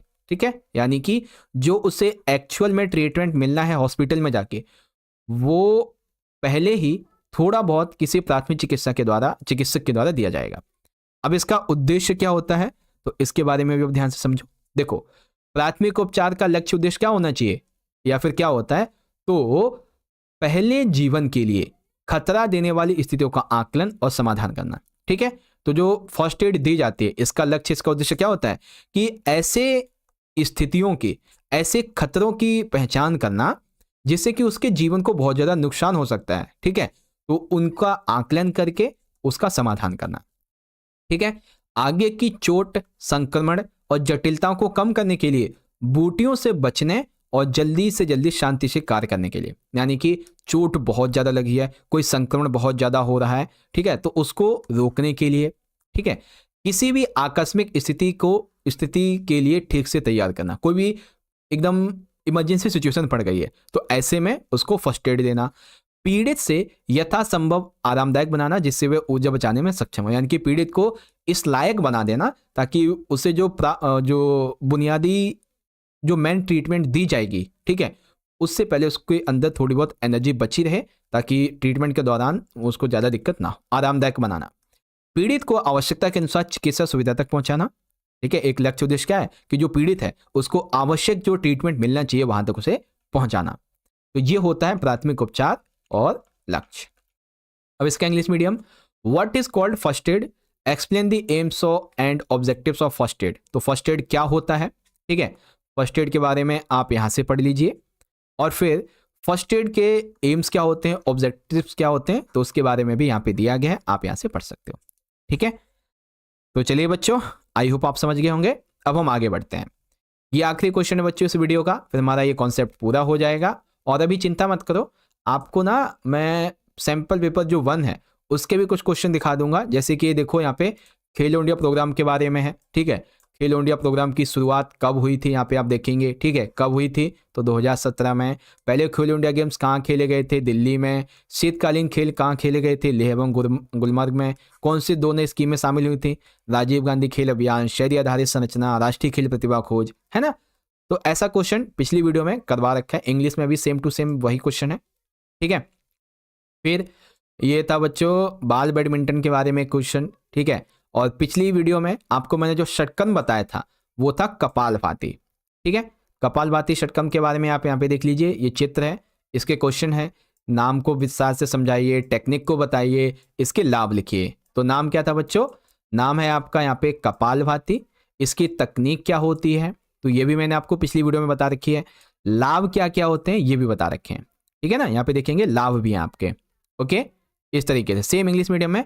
और कुछ 5-5 नंबर के क्वेश्चन भी करवा रखे हैं मैंने, जैसे कि यहाँ पे है कि कंकाल प्रणाली के क्या कार्य हैं, स्केलेटल सिस्टम, और इनको 5 को किसी को विस्तार से बताओ। तो कंकाल प्रणाली इसके आकार और संरचना के लिए जरूरी है। समर्थन एवं सहारा, आकार संरचना कैसे, मानव का आकार लंबा छोटा पतला मोटा कैसे होता है, ये कंकाल तंत्र के द्वारा निर्भर होता है। ठीक है, संरक्षण उत्तोलक, ये सारे क्वेश्चन पिछली वीडियो में अच्छे से मैंने समझाए हुए हैं आपको। ठीक है, इसीलिए मैं कह रहा हूं, जैसे वार्म अप है, वार्म अप क्या होता है, ठीक है, फिर इसके महत्व की विवेचना कीजिए। तो वार्म अप से शरीर के तापमान में वृद्धि होती है, तंत्र के आवेगों में वृद्धि होती है, मांसपेशियों की कोशिकाओं को प्रतिरोध में कम करता है, चयापचय दर बढ़ती है, उत्तकों में ऑक्सीजन ईंधन के स्थानांतरण की गति करता है, चिंता और तनाव को कम करता है, शीतलन क्षमता को बढ़ाता है, रक्त लैक्टिक एसिड को कम करता है, वार्म अप चोट से बचाता है। ठीक है, मांसपेशियों की जो कार्य क्षमता होती है इसमें वृद्धि करता है, लचीलापन बढ़ाता है, शक्ति को बढ़ाता है, सहन क्षमता को बढ़ाता है, प्रदर्शन के स्तर में सुधार करता है। तो ये बातें हैं। ठीक है, और सब कुछ ऑलरेडी मैंने आपको बहुत बहुत अच्छे से समझा रखा है। इंपॉर्टेंस ऑफ वार्मिंग अप, सारी चीजें हैं। ठीक है, फिर PRIC किसे कहते हैं, तो इसके जो क्या बोलते हैं, ये होते हैं ना 4, क्या बोलते हैं इनको, एक सेकेंड, वेट अ मिनट, हाँ, प्रोटोकॉल के अंतर्गत जो 4 पॉइंट होते हैं किसको संदर्भित करता है, तो बर्फ हो गया, सुरक्षा, आराम, संपीड़न, सब समझा रखा है। ठीक है, चलो हम एक आखिरी क्वेश्चन को डिस्कस कर लेते हैं, फिर इस वीडियो को एंड करेंगे। तो क्वेश्चन 37 कहता है, खेलो इंडिया प्रोग्राम की शुरुआत कब हुई और इसे शुरू करने के पीछे का उद्देश्य क्या था, खेलो इंडिया प्रोग्राम की संरचना समझाइए। तो 3 क्वेश्चन है बच्चों। ठीक है, तो सबसे पहले हम 2 क्वेश्चन को देखेंगे कि खेलो इंडिया प्रोग्राम था क्या और इसकी जो संरचना है वो क्या है। और संरचना में बेसिकली इसके 12 घटक शामिल होते हैं जो इसके कार्य भी हैं। ठीक है, जो कि इसके कार्य भी हैं, ये भी आपको मैं समझाऊंगा, बस अब ध्यान से देखो। ठीक है, देखो, खेलो इंडिया प्रोग्राम, खेल भारत का जो खेल और युवा मामलों का मंत्रालय है, इसने सन 2017 में खेलो इंडिया प्रोग्राम की शुरुआत की। अब बच्चे कहेंगे सर जी ये तो 2018 है, तो बच्चों हम आपकी किताब के अनुसार चलेंगे और किताब के अनुसार 2017 दिया गया है, एग्जाम में भी 2017 है। ठीक है, और अगर आप चाहें तो अपने एक बार टीचर से कंफर्म करना, जो टीचर बोले उस पे चलना आप। ठीक है, कंफर्म कर लेना एक बार। तो खेलो इंडिया प्रोग्राम कार्यक्रम की शुरुआत हुई। इस कार्यक्रम को शुरू करने का उद्देश्य ये था कि पूरे भारत देश में जो युवा प्रतिभा है इसके खेल गतिविधियों में भाग लेने को प्रेरित करना और प्रारंभिक प्रतिभाओं को पोषण करना, जन भागीदारी को बढ़ावा देना और ग्रामीण भारत को वैश्विक खेलों से जोड़ने पर केंद्रित करना। एक उच्च स्तरीय कमेटी नियुक्त की गई थी। ठीक है, जो कि विभिन्न खेलों में प्रतिभाशाली खिलाड़ियों की पहचान करती है और उन्हें 8 वर्षों के लिए प्रति वर्ष 5 लाख रुपए तक की वित्तीय सहायता देती है। तो उद्देश्य क्या था इसको शुरू करने का, जो खेल प्रतिभा है इसकी खोज करना और उसकी गतिविधियों को और आगे बढ़ाना, उसकी खेल प्रतिभाओं का पोषण करना, जन भागीदारी को बढ़ाना और जो ये ग्रामीण भारत है ना, इसको वैश्विक खेलों से, भारतीय खेलों को वैश्विक खेलों से जोड़ना। ठीक है, इसके लिए कुछ प्रयास भी किए गए। अब इसके घटकों की बात आती है, तो खेलो इंडिया प्रोग्राम की संरचना खेलो इंडिया प्रोग्राम के 12 घटकों में शामिल है। ठीक है, कौन कौन से घटक, सबसे पहला है खेल मैदानों का विकास। ठीक है, खेल मैदानों का विकास, सामुदायिक जो कोचिंग है इनका विकास करना, राज्य स्तरीय जो खेलो इंडिया केंद्र है स्टेट लेवल के इनको विकसित करना, वार्षिक जो खेलकूद प्रतियोगिताएं हैं इनको विकसित करना, और 5वां प्रतिभा खोज और उसका विकास करना। ठीक है, स्पोर्ट्स इंफ्रास्ट्रक्चर का उपयोग, उसका निर्माण उन्नयन करना। ठीक है, राष्ट्रीय लेवल पे, क्षेत्रीय लेवल पे और राज्य लेवल पे जो बहुत सारी एकेडमियां होती हैं उनमें उनकी सहायता करना, स्कूल जाने वाले जो बच्चे होते हैं इनकी शारीरिक फिटनेस को बढ़ावा देना। ठीक है, महिलाओं के लिए खेल को विकसित करना, दिव्यांग बच्चों के बीच में खेल भावना को बढ़ावा देना, शांति और विकास के लिए खेल को बढ़ावा देना, ग्रामीण, स्वदेशी और आदिवासी खेलों को बढ़ावा देना, है ना। ये बहुत सारी ऐसी बातें थी। अब इसमें को नई स्कीमें शामिल की गई, जैसे कि राजीव गांधी खेल अभियान हो गया, शहरी आधारित संरचना स्कीम हो गई, राष्ट्रीय खेल प्रतिभा खोज हो गई। तो ऐसी बहुत सारी स्कीमें थी, मेनली 3 ही पढ़नी है आपको, तो 3 मैंने आपको बता दी हैं। ठीक है, 12 घटक क्या थे, क्यों इसको बनाया गया, अब आई होप आप समझ गए होंगे। अब सेम इसी का इंग्लिश मीडियम में यहाँ पे देख लेंगे बच्चों कि the objectives behind starting it. तो किसकी बात हो रही है? खेलो इंडिया प्रोग्राम की। Explain the structure of Khelo India programme. तो खेलो इंडिया प्रोग्राम क्यों स्टार्ट किया गया, इसके पीछे ऑब्जेक्टिव क्या था इसका, ठीक है, फिर इसका स्ट्रक्चर क्या है जो कि इसके 12 कंपोनेंट्स में छुपा हुआ है, वो ये रहा, ठीक है। टोटल 12 है, आप यहाँ से एक एक करके सबको पढ़ सकते हो। फिर है स्कीम्स कौन कौन सी इसमें कवर की गई या फिर कौन कौन सी नई स्कीम लागू की गई। तो राजीव गांधी स्पोर्ट्स कैंपेन हो गया, अर्बन बेस्ड इंफ्रास्ट्रक्चर स्कीम हो गई और national sports talent search scheme हो गई, ठीक है। आप यहाँ से अब इसे देख सकते हो, सारी चीजें ऑलरेडी मैंने आपको यहाँ पे अच्छे से समझा रखी है। अब पिछली वीडियो में एक मैंने क्वेश्चन करवाया था आपको योग निद्रा का, तो योग निद्रा को भी थोड़ा ध्यान से एक बार फिर समझ लो। तो चलिए इसको पढ़ते हैं। तो क्वेश्चन 37 क्या कहता है कि योग निद्रा किस प्रकार की अवस्था है, योग निद्रा के विभिन्न चरण बताइए। तो योग निद्रा के माध्यम से तनाव प्रबंधन होता है। कैसे? योग निद्रा संस्कृत शब्द योग का अर्थ है मिलन या फिर पूर्ण जागरूकता, और योग निद्रा में जो निद्रा का अर्थ है ये नींद, अर्थात योग निद्रा एक ऐसी अवस्था है जहां शरीर तो सोता हुआ प्रतीत लगता है लेकिन चेतना जागरूकता के गहरे स्तर पे काम कर रही होती है, ठीक है। अब इसके चरण जो है बच्चों, यहाँ पे देखो योग निद्रा के क्या क्या स्टेप्स होते हैं वो आप यहाँ पे देख सकते हैं। मैंने आपको बता रखे हैं पिछली वीडियो में एकदम आसान तरीके से, लेकिन इसके जो फायदे हैं वो आप थोड़ा ध्यान से समझ लीजिए, ठीक है। ये नोट में मैंने लिख रखे हैं फायदे। फायदे क्या है बच्चों योग निद्रा के? सबसे पहला, योग निद्रा से गहरा विश्राम मिलता है, ठीक है। तनाव और चिंता को ये कम भी करता है। किसी प्रकार का तनाव होता है, चिंता होती है, तो उससे भी कम करता है, ठीक है। बहुत ही गहरा विश्राम मिलता है, अच्छा खासा आपको रिलैक्सेशन मिलता है। डिप्रेशन कम होता है, ठीक है। कोई भी चिंता होती है, कोई अवसाद होता है तो उसको ये कम करता है, ठीक है। शरीर में दर्द है या फिर दवाएं ज्यादा खाते हैं तो उस पर निर्भरता कम कर देता है। सिंपल सी बात है, आपके माइंड को रिलैक्स मिलेगा, बॉडी को रिलैक्स मिलेगा, तो पेन भी कम होता है, ठीक है। आपको दवाई खाने वगैरह की जरूरत भी नहीं पड़ेगी। एक चीज बताता हूं, जब भी आपके माइंड में थोड़ा सा ना जैसे दर्द होता है, सिर दर्द जिसे कहते हैं, तो आप थोड़ा सा मेडिटेशन कर लेना, ठीक है। और ये योग निद्रा भी करना, डेफिनेटली आपको बहुत फायदा मिलेगा। ये योग निद्रा हो गई, ठीक है, या फिर प्राणायाम हो गया, ये मैं डेली करता हूं क्योंकि पता है आपको, आपके लिए रात रात भर जाकर सैंपल पेपर बनाना, फिर उसकी वीडियो बनाना, फिर उसकी एडिटिंग करना, ठीक है, फिर उसको अपलोड करना, अपलोड के लिए बहुत सारी चीज़ों को फॉलो करना, बहुत टाइम लगता है ना। तो ऐसे में थोड़ा फ्रस्ट्रेशन तो होता ही है कभी ना कभी, लेकिन उसी को कंट्रोल करने के लिए मैं मेडिटेशन भी करता हूँ, योग निद्रा भी करता हूँ, और थोड़ा बहुत जो है क्या बोलते हैं जो डंबल वगैरह होते हैं उनसे अपने आप बॉडी जो होती है उसको भी रिलैक्स करता हूँ। साथ ही साथ कॉफ़ी वगैरह भी पीता हूँ कैलोरी के लिए, क्योंकि ये दिमाग को जगा के रखता है, ठीक है। तो ये चीज़ें हैं। और योग निद्रा अनिद्रा से राहत देती है, नींद की गुणवत्ता में सुधार आता है, और इससे सीखने की क्षमता और नए कौशल के ग्रहण करने की जो क्षमता होती है उसमें भी सुधार आता है, ठीक है। तो सारी चीज़ें मैंने आपको बता रखी हैं। स्ट्रेस मैनेजमेंट थ्रू योग निद्रा होती क्या है इसके बारे में यहाँ से पढ़े, पूरा कॉन्सेप्ट ये दे रखा है, और फिर इसके जो बेनिफिट्स हैं वो भी आप यहाँ से पढ़ सकते हैं। ओके, तो इस तरह से प्यारे बच्चों आप सभी ने मेरे साथ मिलकर आज की इस वीडियो में क्लास 11th के अपने फिजिकल एजुकेशन के फाइनल के एग्जाम के लिए एक मोस्ट इंपॉर्टेंट पीवाईक्यू कह लीजिए, सैंपल पेपर कह लीजिए, इसके सॉल्यूशन को यहाँ पे समझ लिया है। और आशा करता हूं बच्चों कि जिस भी बच्चे ने इस वीडियो को पूरा का पूरा देखा होगा 1.5 घंटे तक का, आई एम श्योर कि आपके एग्जाम के लिए जो प्रिपरेशन है, आपकी जो प्रैक्टिस है, काफी अच्छी यहाँ पे हो गई होगी, है ना। एक बार क्या करना है आप सभी बच्चों को, इस वीडियो के नीचे कमेंट बॉक्स में आकर सारे बच्चे ना एक बार कमेंट करेंगे मुझे कि हाँ सर वाकई में आपके इस सैंपल पेपर से हमें काफी हेल्प मिली है। तो कमेंट करना, ज्यादा से ज्यादा बच्चों वीडियो को लाइक करिए, अपने दोस्तों में शेयर भी कीजिए ताकि वो भी देख लें। और तो और सारे के सारे बच्चे ना टेलीग्राम ग्रुप को एक बार जरूर ज्वाइन कर लेना, बहुत इंपॉर्टेंट है आपके लिए, ठीक है। बाकी चैनल को सब्सक्राइब करके बेल नोटिफिकेशन को ऑल पे सेट कर देना बच्चों, ठीक है। तो चलिए अब मिलते हैं आपसे अगली वीडियो में अगले पेपर में। और हाँ, आप सारे बच्चों को जिनका आज पेपर है और जिनका कल भी पेपर होगा, मतलब 2 तारीख को, सभी को मेरी तरफ से wish you very very all the best. अच्छे से पेपर करना बच्चों, ठीक है। तो चलिए मिलते हैं आपसे अगले सेशन में अगले वीडियो में। बहुत बहुत धन्यवाद आप सभी का, ऑल द बेस्ट। जय हिंद, जय भारत, वंदे मातरम।